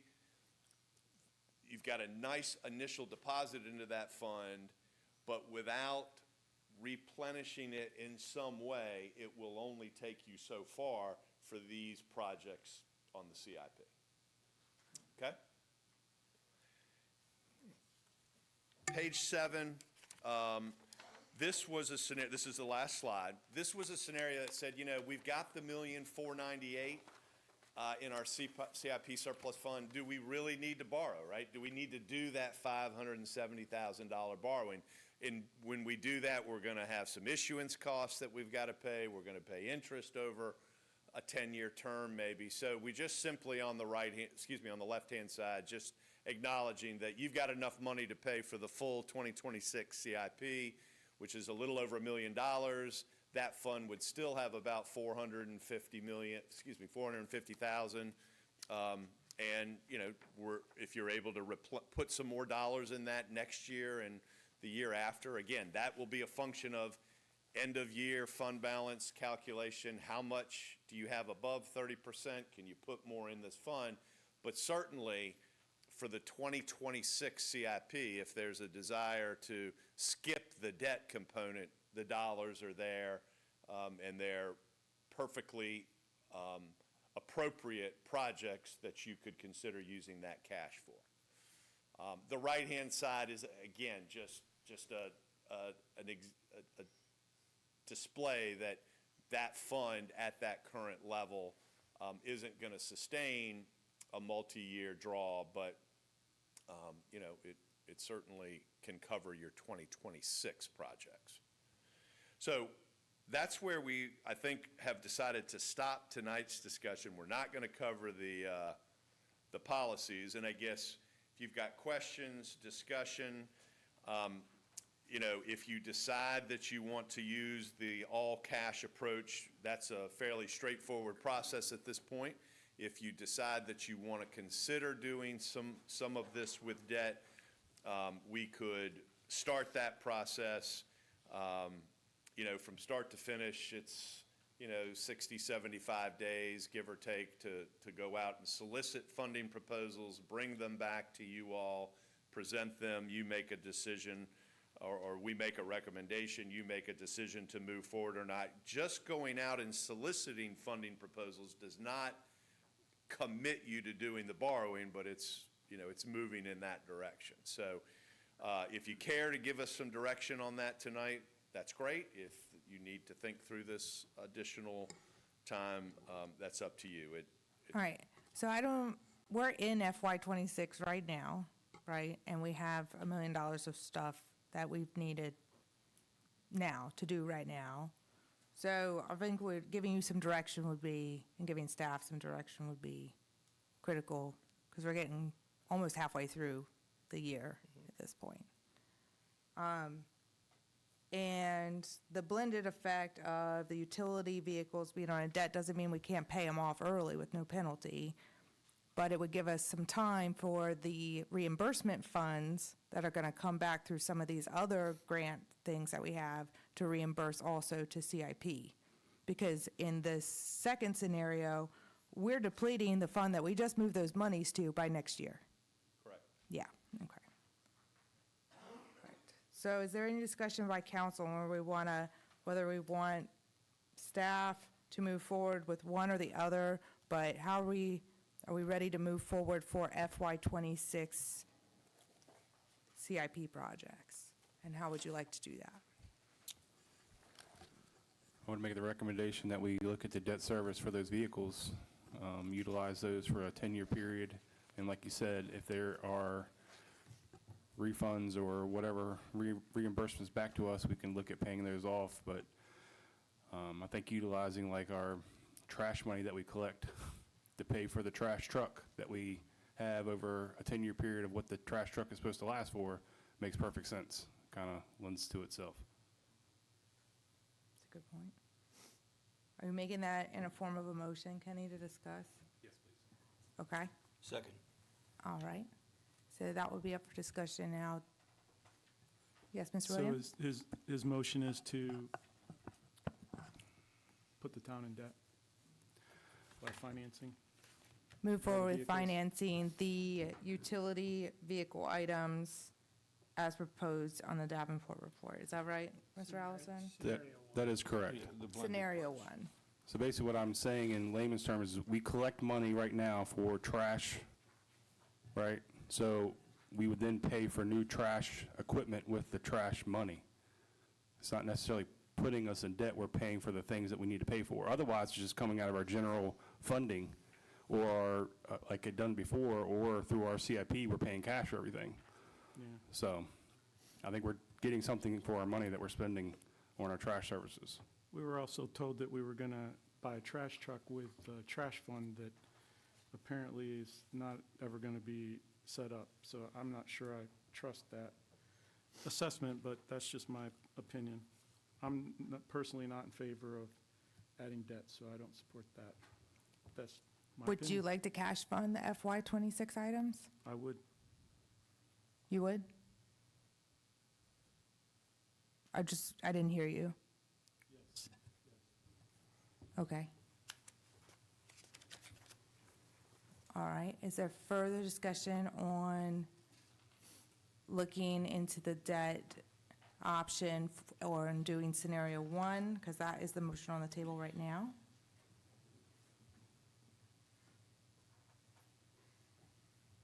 Okay, all right, we'll vote on scenario one then and see what happens with that.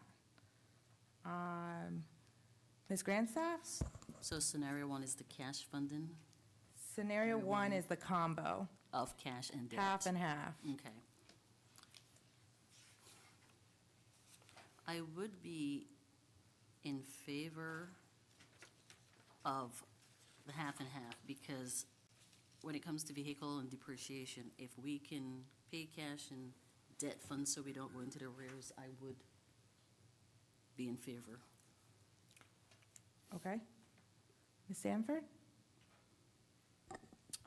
Yeah, I have to agree with Ms. Grandstaff that with depreciation and everything, I would be in favor of the half and half. Okay. Mr. Allison? Aye. Okay, I know it's your motion. Mr. Wood? Aye. Mr. Larson? Aye. Mr. Williams? Nay to putting the town in debt.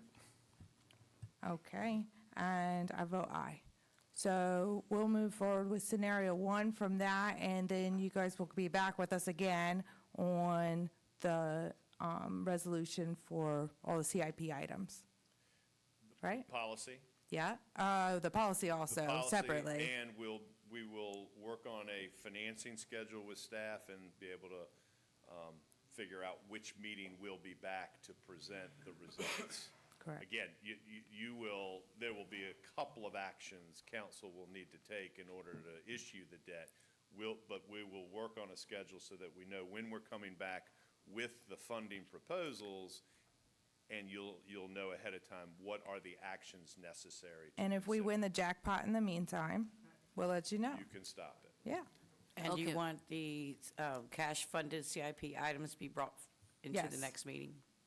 Yeah, I mean, I think we need to, all this takes a process. Okay. Even once that's approved, implementing the projects takes, I mean, the longer we hold up on policy at this point, the longer you can't do anything, so.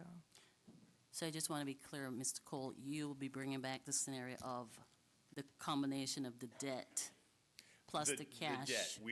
What we are going to do is we're going to put together a solicitation to lenders of the debt piece, right? The cash piece, you Yeah, all already. just direct staff to spend those funds on those particular projects. We'll be back to discuss the debt component, and have for you, these are all of the options that we received from the solicitation. here are the pros and cons and our recommendation, and then you'll have an opportunity to decide, yes, we want to move forward with XYZ lender.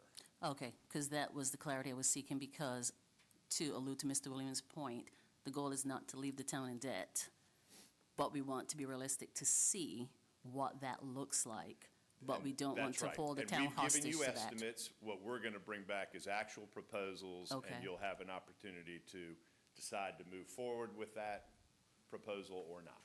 Okay, thank you. Sometimes there are ways to structure that within our system too, where we are financed, alternately tiered, right?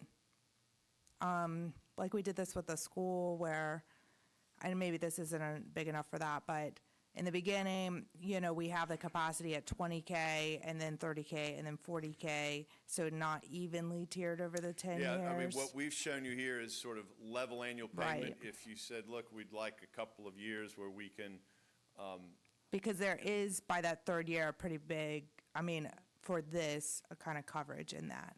right. So just And- consider and- that. And the solicitation we put together, we can have a couple, 2 or 3 scenarios that we can address for you. Hey, if you do just straight 10-year level payment, this is what it would look like. If you had 2 years to grow into it, for example, this is what it would look like. Those are options that we often ask the banks to provide, and they are usually willing to provide those options. But I would propose we work with staff, with your direction tonight, we work with staff to put a financing calendar together, the solicitation that will go out to the banks. We do this quite regularly.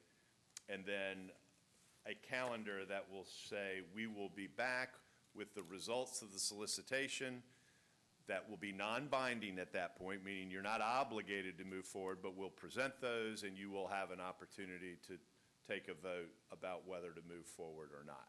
Okay, and Lisa will bring us back the cash items at the next meeting. There's no reason to wait on We may not be those. ready for the debt at the next That's meeting, but fine. Right. that's what I want to work on as a calendar when we And regroup with staff. one other question, the fact that we are in a position where, as you show, that we could cash fund these, but for business purposes, we want to see a combination. Would that kind of leverage, when you go to the investors, is that something they can use to say, look, they can cash fund this, but we want to do it this way, to give us leverage for the rate and different things like that? And they're going to look at your financial profile, and Okay. that's $1.5 million of additional reserves in their eyes that will make you look, it will be a stronger credit review for Okay. them. And, yes, in our conversations, we can discuss that they may opt for cash funding, so that may allow some of these folks to sharpen their pencil. But it will be a competitive process. We have a very long list of lenders we solicit. It's a uniform process. The proposals come back on a day and time specific, so it is a very transparent process. That cash you have and those things, I think, should help lenders get more comfortable with their underwriting process. And as long as there is no prepayment in the event we want to prepay or pay off early. That will be part of what we assess. Okay. Not every lender will say you can prepay this anytime without penalty. Not all banks do that. Understandable. Some do, some don't, but that'll be part of the presentation to say, you've got this rate, but you can't prepay it for 5 years, whereas you've got this rate and you can prepay it tomorrow if you chose to. So we'll have those laid out. It'll address all of the salient points, not only the rate, but prepayment, fees, other terms and conditions that you all Right. will need to be comfortable. I appreciate the indulgence. It's just like, there are some citizens, we don't want to create debt if we don't have to, but to see what our bargaining power and options are is always a good thing. But, like I said, Yeah. Look, I don't know that there's an absolute right or wrong way, but this is a balanced approach, right? You're cash funding some, you're debt funding some. That is oftentimes an approach that local governments are comfortable with rather than relying exclusively on debt. Oftentimes, doing nothing but cash funding isn't sustainable. So I think, you found, you know, a reasonable middle ground. And again, all you've asked us to do is go out and solicit the proposals. You have not approved the debt. That will come at a subsequent meeting where you'll consider that. All right, thank you, sir. Appreciate it. Okay? Thank you, Ted. Thank you. All right, next up is a request for us to set a public hearing on ordinance 772, amendment to the capital improvement plan funding policy. So this is a town code, the funding policy is in town code, is that right, Lisa? And so we have Yes, to. current town code, it's regarding the sale of town property. Anytime we sell any town property, this ordinance directs us to divide the proceeds between the fire department, the volunteer rescue squad, the school, and the general fund. So since the Colonial Beach Volunteer Rescue Squad aren't providing EMS services, we're requesting to remove any percentage allocation to them and take that 5% that would have gone to the rescue squad and apply that to the general fund. All right, so would we like to set the public hearing for that at the December work session or the December regular meeting? My hesitation in setting it for the work session is that it is going to come right after Thanksgiving, and I don't know how much staff, are we fully staffed on that Friday beforehand to get that? No. Okay, so let's do it on the regular meeting. December's regular meeting is the 17th. All right, what do we think about that? Or we can postpone it further than that, but we're just setting the date. I've got a question. Is there a proposal, or is the hearing just going to be a general discussion for the public saying, you know, do you have an opinion on what's to be done with the It's money? in We're just tab asking G. for a public hearing at this point. If you look at tab G, it's a change to the town code. It's the actual red line of the town code is right there. Any details of the proposal, or is it just No, it's generic? exactly as worded. I mean, that's the chapter 2. In the event a property is sold, 5% of the proceeds go to the fire department, 5% of the proceeds go to the volunteer rescue squad, 10% go to the school. It's striking the language and moving it to 85% of the proceeds go to general fund. That will be the actual public hearing. Is that right, Lisa? Correct. Correct. You see it? Yeah. Yeah, I just wasn't sure if we had, if we needed to discuss what was going to happen so the public knew in advance. You're saying it's already been decided, or, Well, I laid mean, out we there. can hold a public hearing on something different than that, if that's, I was just setting a date for what was proposed. All right, do we want to make a motion to set a date for the public hearing So moved. Second.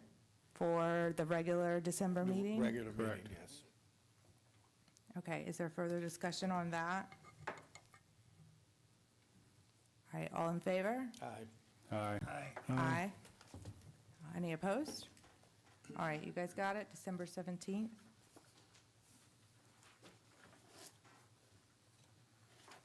Next up is the agreement for the CCTV, for the DQ consent order, for the next step in that. Ms. Tucker, you're up. So this item is just asking council to authorize me to enter into a piggyback agreement with Clark County, Virginia for closed-circuit television work. And Bowdoin currently has an active agreement with Clark County where they perform these types of services. This is one of the projects that was identified and council approved funding for during the October 1st meeting. We do have a deadline for completion of October 2026 with DEQ. Otherwise, we risk losing funding from DEQ. So the money has already been approved and appropriated. So I am just asking for approval to enter into this piggyback agreement. And what the CCTV work will provide is it will insert video recording into the pipes. And the types of things that we'll be able to determine is to find out if there are cracks or fractures in the pipe, if there are blockages from debris or sediment, if there are any root intrusion from nearby trees that have encroached into the pipes, so that we can then determine what we would need to replace. All right, is there a motion to authorize the town manager to piggyback to the Clark County agreement? So moved. Is there a second? Second. All right, is there further discussion on that? Yes, Mr. Williams? I read through this, I was just curious how this works exactly. Obviously, there's a lot of language for Clark County in there. Some of it, I'm not sure if it fits 100% with us. Does that matter? I'm not experienced with piggyback agreements, and so I'm not 100% sure what I'm approving. So I just wanted a little clarity on what that means, because there's a lot of language for them, obviously, that's not necessarily pertaining to us, like insurance dollar amounts and, you know, getting out of contracts. I'm sure some of that stuff's good for us, but I'm not sure of it all. So the Clark County contract, when they issued that, they had provisions that could be a piggyback contract for other municipalities to participate. So that's what allows us to do that. The specifics of the Clark County contract are not the specifics of ours, but we can contract with them for other things. I've drafted the contract you have in front of you, which refers to the language that allows us to piggyback. And it also incorporates the Clark County contract to the extent that it's applicable. I mean, there are going to be a lot of provisions that aren't, and to the extent that it doesn't contradict anything in this contract.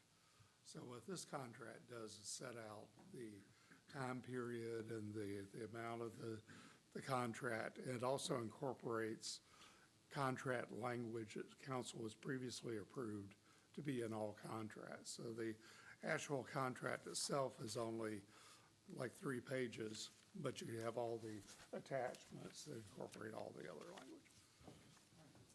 Thanks for clarifying that. All right, any other discussion?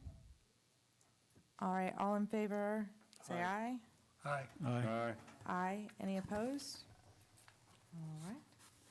All right, next up is a request for a public hearing on Article 13 parking. Ooh, this has been a long time coming.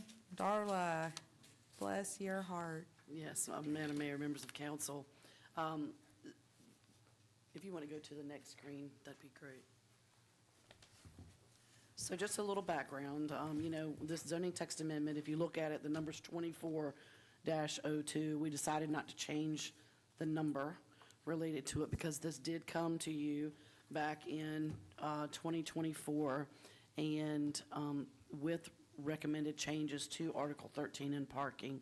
And council sent it back to Planning Commission and said, you know, there are some concerns that were expressed at the time about the proposed changes being too cumbersome. We had heard, you all had heard from local businesses about that. So at your work session last fall, you and the Planning Commission discussed at your October meeting that it would be a good idea for the Planning Commission to reach out to community stakeholders and get some input relative to the parking ordinance to determine, you know, what changes might need to be made. And so the Planning Commission was working on another part of the ordinance that they reached out to stakeholders on relative to the floor area ratio. So it was in June when they set up the meetings with the stakeholders relative to parking, June of 2025. Following that input from the stakeholders, which a copy of that, the meeting notes are in your packet for you, just so you'll know what the stakeholder meeting involved. But following that input, the current staff made revisions to the ordinance that you were given under the zoning text amendment 2402 for Article 13 in parking. If you look at your copy in your packet, that have the underlines and strike-throughs. Staff went ahead and made the revisions to the zoning text draft that you were given with 2402, because there were, in staff's opinion, some good things that were included in that. A lot of that was some of just modernizing some of the language, clarifying some of the language, reorganizing. So you're going to see that in this draft. But what we did do, if you'll skip on to the next slide, is, we did make some changes to it. So you'll see that with all of the underlines and strike-through. And we want you to schedule a public hearing on this, but basically, we did maintain some of the portions of the 2024 draft that we felt, were appropriate. We expand the transitory commercial and office parking that may be counted towards the number of required spaces from those within 500 feet to those within 600 feet. We also more clearly explain in this the reciprocal parking and parking agreements between private property owners that may be utilized to meet parking needs. We're allowing the single-family dwellings to allow one garage space to count towards the required parking, because we have some places that we're having trouble providing the 2 spaces on site without exceeding the impervious coverage. So we felt like that would be a benefit to all the properties in town to have less impervious coverage if we allow one to count in the garage. Multifamily dwellings and attached single-family dwellings, we would let those be per approved plans as far as the parking design and layout, and that a special exception could be granted by the town council if it was a unique circumstance when a development came through. Expanded the carport, the compact car and golf cart parking that can be counted towards the required parking, allow that to go up to 30%. There were some reductions in this draft for drive widths because, some of the typical drive widths are more of a suburban type design, so we wanted to allow, because of some of the smaller lots, the downtown sort of design, to allow some reductions in those drive widths. We removed some of the additional landscaping and parking lot design requirements that were in the 24 draft. In other words, there wouldn't be landscaping all throughout the internal parts of the parking area. We would have reinstated the ability for the zoning administrator to make some of those determinations of where it may be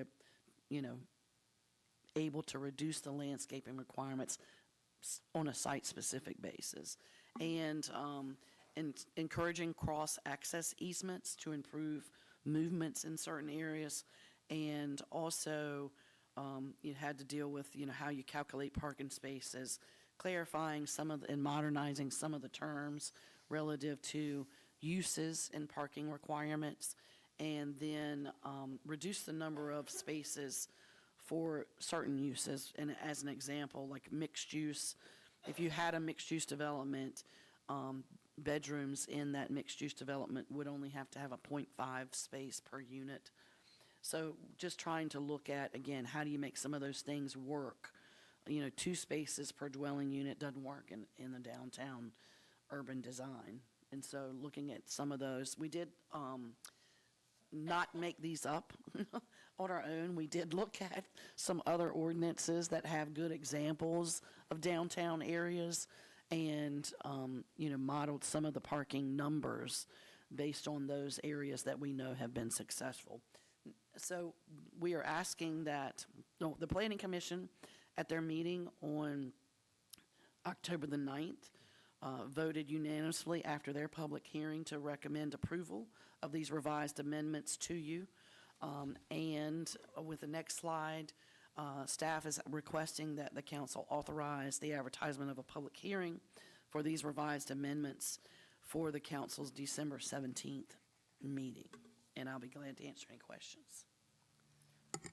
Okay, so is there a motion to have the public hearing on the December 17th meeting? So moved. Is there a second to that? Second. Okay, is there any further discussion, just that motion? Oh, no, go ahead. I saw you first. You want me to go with her? Okay, go ahead, I Ms. just have a Branstad. quick question on the 13.3. I've had visitors and like residents who live outside of town who came to restaurants and different things like that. I don't know if anything in here speaks to it because I haven't read all the way through. Is it crazy to think of like parking validation? Because I had where they're like, we came to visit a restaurant and we came out to a $35 ticket or something like that. Or is there any concession for that? Or can there be any discussion around that to ease that burden or something like that? So the parking ordinance that you have before you is part of the zoning ordinance. And so what is included in here is, you know, how many spaces are needed for a particular type business. It doesn't deal with the town's ordinances or, you know, relative to having to have parking permits or decals, how that works. Okay. That's not addressed in here. That's part of the town code. Okay. So we're dealing with redevelopment of properties, you know, say for a new business or development of properties that would allow, you know, new brick and mortar. Lisa, and And to that point, one of the things that we've done in the past, and if you want to bring it back up, I think we could do it again, was we worked with Flowbird to create little vouchers for businesses to give them a free hour to their patrons. And we gave out, I forget, I mean, Adam, more than that. 2,500 free 1-hour parking vouchers. And we just gave them in chunks to every business downtown, and they could give them to anybody that patronized the business. So we can do that internally through a policy too, but through economic development, I know you have that hat on when you're thinking about that. And maybe it's time to do it again, you know, in that way if, yeah. Right. That's kind of That's why I like a was seeking validation, clarity. like a If- 1-hour validation Right. then, yeah. If 13.3 spoke to that, or if it's a different caveat, but thank you. Okay. Okay. Okay. I just I heard parking, so Before April, because it'll come back. it's just jogged my mind, Yeah. parking, so thank you. Thank Mr. you, Donna. Williams, I saw your hand as well. Yeah, just a question. I know we're going to, get into all the details during the public hearing, but as I'm looking through this, I want to know if you can tell me, did the Planning Commission address any concerns about new developments with the parking in town? Like the example that I think is pretty glaring is School Town Hills, the townhouses over there. A good chunk of their cars park over in the Torrey Smith parking. Did they discuss anything that would maybe address that kind of thing going forward? So this establishes what the minimum parking requirements would be for each of those types of uses. So we did talk about, you know, that. There may be, I'll take a look at, because it may not be clear enough in here, because like with the townhomes had to provide 2 spaces for each of the townhomes. So they must have extra cars there, and they're choosing to park, or they're having visitors. One of the things I will check on, and I think that's a good point, appreciate that, is that oftentimes in ordinances, when you have a townhome development, specifically, could be multifamily as well, but for us to allow for a certain amount of visitor parking that would be required. Okay, thank you. Okay, so the motion on the floor right now is to hold the public hearing at the December 17th meeting. Is there any further discussion? All right, all in favor? Aye. Aye. Aye. Any opposed? All right, we will hold 2 public hearings on December 17th. Next up is the resolution of the Town Council of Colonial Beach to support the introduction of legislation to prohibit hunting in Monroe Bay. So moved. I would like Pal to read the full resolution because it has had to be presented to us tonight. And Right. so And I know this was to piggyback off of last Wednesday's meeting, and then you were out, and now so, do you want to intro it, or do you just want me to read it, and then it I'll give maybe a brief explains itself? introduction. Okay. At last month's or this month's Board of Supervisors meeting, the board voted to ban hunting in Monroe Creek, but a resolution has not been presented to them yet. Senator Stewart, and in his capacity as senator and also as county attorney, drafted a resolution directed mainly at Monroe Bay.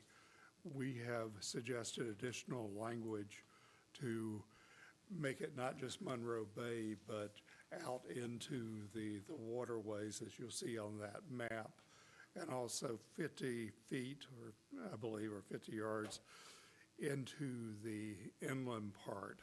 So we're basically trying to address anybody who could try to hunt from the shore or just outside the town limits, which has been a problem before, because that's what people have been doing. Okay. So I've sent this to Senator Stewart. He hasn't gotten back to me yet, but he will take this and probably alter his resolution in view To of hopefully this. reflect this. Right. Yeah, so we went a little bit further than the county's resolution to extend it a little bit in line with what has been really in discussions for quite some time to try to get this to the state. So the map is provided. I want to thank Ms. Sanford for pushing us to make sure we had the map attached to it. I think that was a good call. All right, so I'm going to read it here so that it's clear as day. Whereas Monroe Bay, located in and near the town of Colonial Beach and along the Potomac River in Westmoreland County, is a uniquely and environmentally sensitive area, home to numerous residents, visitors, and recreational users. And whereas Monroe Bay is a hub for boating, kayaking, fishing, birdwatching, and other waterfront recreation that draw both local citizens and tourists, contributing to the economic vitality and quality of life in Colonial Beach. And whereas the close proximity of residential homes, marinas, public parks, and commercial establishments to the shoreline of Monroe Bay raises significant public safety concerns associated with hunting of fowl and other game. And whereas numerous citizens have expressed concern regarding the dangers and disruption caused by hunting activity within or adjacent to Monroe Bay. And whereas the Town Council recognizes the importance of protecting both public safety and the peaceful enjoyment of the bay. And whereas the current state law limits the ability of localities to enact hunting restrictions in tidal waters without enabling legislation adopted by the General Assembly. And whereas the Town Council of Colonial Beach supports the introduction and passage of state legislation that would authorize or establish a prohibition on hunting within the waters of the shoreline of Monroe Bay and within all Virginia waters and shorelines 500 yards south of the mouth of the Monroe Bay, all as appropriately shown on the attached map, in order to protect residents, visitors, and property. Now therefore be it resolved that the Town Council of Colonial Beach hereby express its support for the introduction and passage of legislation by the Virginia General Assembly to ban hunting within Monroe Bay, including 50 yards inland from the shoreline of Monroe Bay and within all Virginia waters and shorelines, including 50 yards inland from the shorelines extending 500 yards south of the mouth of Monroe Bay. And be it further resolved that the Town Council respectfully requests the town's representative in the Virginia General Assembly to introduce and support such legislation during the next regular session. And be it further resolved that the copies of this resolution will be forwarded to the town's delegation to the General Assembly, the Virginia Department of Wildlife Resources, and the town of Colonial Beach, and the county of Westmoreland. Okay. That is the resolution, and I have a motion. Somebody? Did we already do the motion? So moved. Wood has been on the motions today. We have, we're ready to roll. All right, do I have a second? Second. Okay, further discussion on this item? Yeah, I got a question. Yep, go right for it. So we're amending or adding the additional 500-yard buffer than what the county has requested, or what they're planning to request? Right, Mr. Tribbett and I talked about this too, and I believe he agrees that we need to have it further out. And So I expect Senator Stewart will view it similarly, and hopefully the county will view it similarly. Now, when it gets to the General Assembly, you know, there may be compromises on those measurements, but this is what we would be supporting. It's, the 500 yards is how the purple comes down here. That's the 500 yards. And that's not part of the town of Colonial Beach, which is my point of. No. If it's not It's part a- of what It's outside of Westmoreland. the town limits. Correct. What I'm saying is that would be part of Westmoreland County. We're Right. requesting to add additional than what they have already proposed. They just said Monroe Bay. They didn't really say anything. Correct. I'm saying more we're adding clarifying. more than what Yep. the county is proposing. Correct? That's correct. Okay. Right. And the attorney's working with the county to get them to buy. you know, Understood. I just want to make sure Okay, yeah. it's clear to everyone, that's why I was asking the question, that we're Right. proposing more than what the county has suggested, and that you have reached out to them and notified them, just making sure Right. everyone hears the conversation, that we're just doing something. Right. Mr. Williams?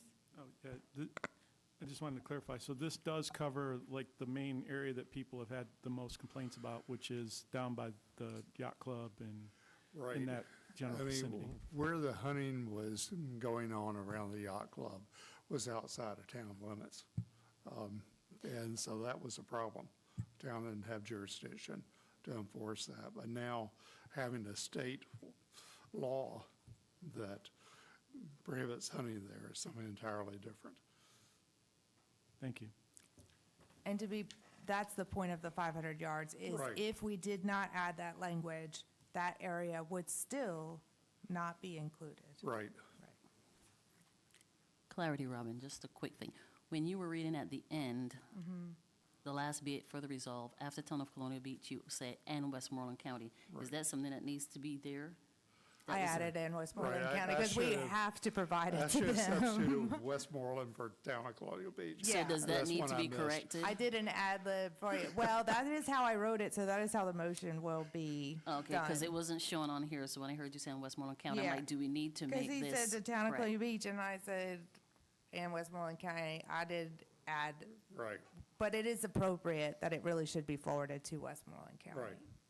Okay. So I think, yes, we can should state that. be adding Westmoreland Okay. County. Thank you. Okay. Yep. She's paying attention. She is. So we need to, All right, we have a update- motion and a second. Is that right? Did I have a motion and a second? Heather? You have a motion, not a second. All right. Oh, Larson seconded it. Okay. Somebody did. Somebody did. I think it was me, yeah. Okay. Or was it, I don't know. Somebody to the right did. Okay. All right. All in favor, say aye. Aye. Oh, wait. The motion is as I read it, I think. Right, as she read it. Are we on the same page? Yes. You probably should do a roll call. I mean, it's a resolution. I will do a roll call. Powell, Duggan, Mr. Duggan, sorry.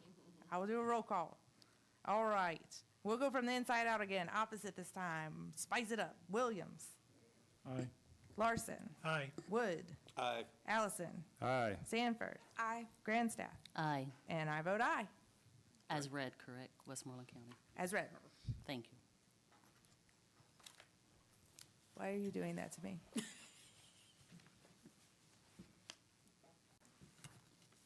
All right.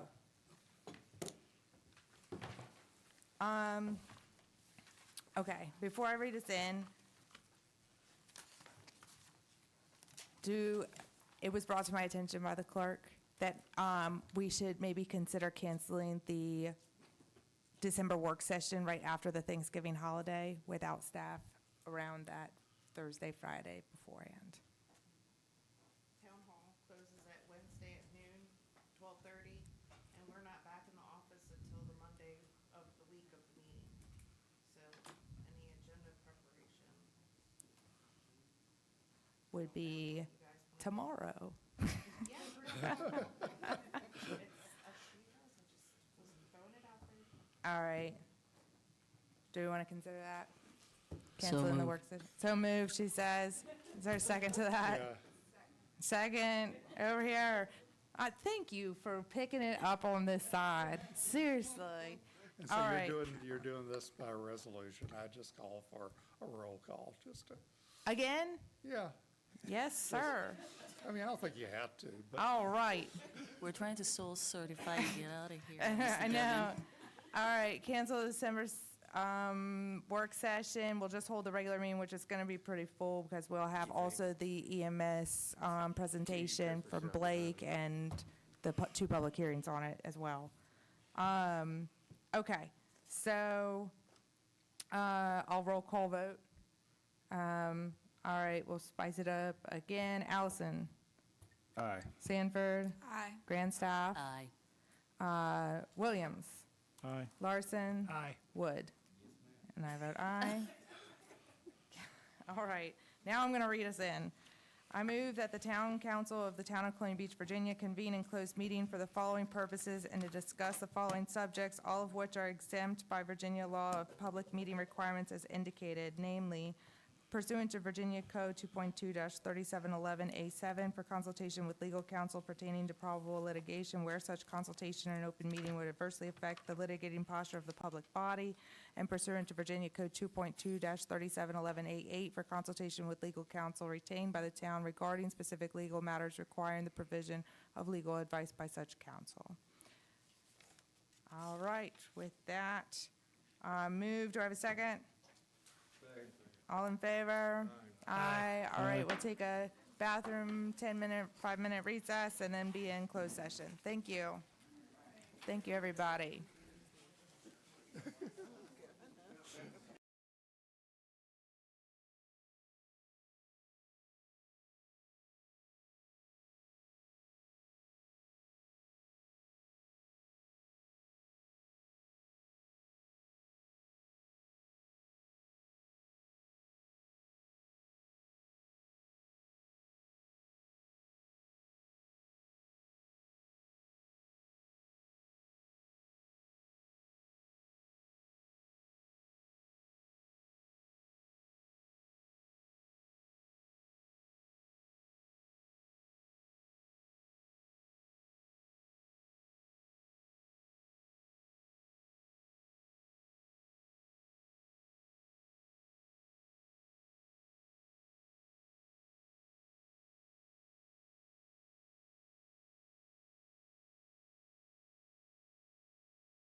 All right, is there a motion to reconvene an open meeting? So moved. Is there a second? All right. All in favor? Aye. Aye. Any opposed? All right. Is there a motion to certify that only public business matters lawfully exempted from the open meeting requirements under the Virginia Freedom of Information Act and only such public business matters as were identified in the motion by which the closed meeting was convened were heard, discussed, or considered in the meeting by council? I need a motion. I need a second. Second. All right, we're back on this side again. All right, each member needs to individually certify. I so certify. I so certify. I so certify. Lisa? I so certify. And is there a motion to pass a resolution supporting the Board of Supervisors' attempts to attain the accounting of the funds raised by the Colonial Beach Rescue Squad Incorporated for the construction of the new Emergency Services Building? This resolution adopted today, November 19, 2025, by the Town Council of Colonial Beach, Virginia, reads, whereas the Colonial Beach Rescue Squad Incorporated, so-called the Squad, has been raising funds for a new emergency services building in Colonial Beach, Virginia, which is the town, and whereas it is believed that numerous residents of Colonial Beach have contributed to the fund, and whereas the town has also contributed funds to the Squad, and whereas the Board of Supervisors of Westmoreland County, Virginia, is considering using Westmoreland County funds to build a new emergency services building in or near Colonial Beach, and whereas as part of determining what funds may be available for the new building, the county needs to know how much has been collected under the fund, and whereas the town understands that the county, through its officers or agents, has asked the Squad for details regarding the fund, but to date, the Squad has not provided these details or even the total amount that it has raised, and whereas the Board of Supervisors is considering litigation to compel the Squad to supply the requested information to the county, and whereas the building in the town currently being used for emergency medical services is prone to flooding, and the Town Council recognizes that a new building is needed so Westmoreland County may continue to provide needed and life-saving services to town residents, and whereas the Town Council desires that the best services possible should be available to citizens of the town, and that the Squad account to the county for the funds that it has raised. Now therefore, the Town Council by this resolution expresses its support for the county's efforts, including litigation, to obtain an accounting of the fund. I so move. Is there a second to that? Second. All right, and I'm going to individually roll call. I'll start Wood, Aye. Larson, Aye. Williams, Aye. Grandstaff, Sanford, Allison, Aye. and I vote aye. And is there a motion to adjourn? So moved. So moved. Second, all in favor, we will adjourn at 8:40 PM. Wow, that's. Thank you that very much, is- everyone. Boy, the under.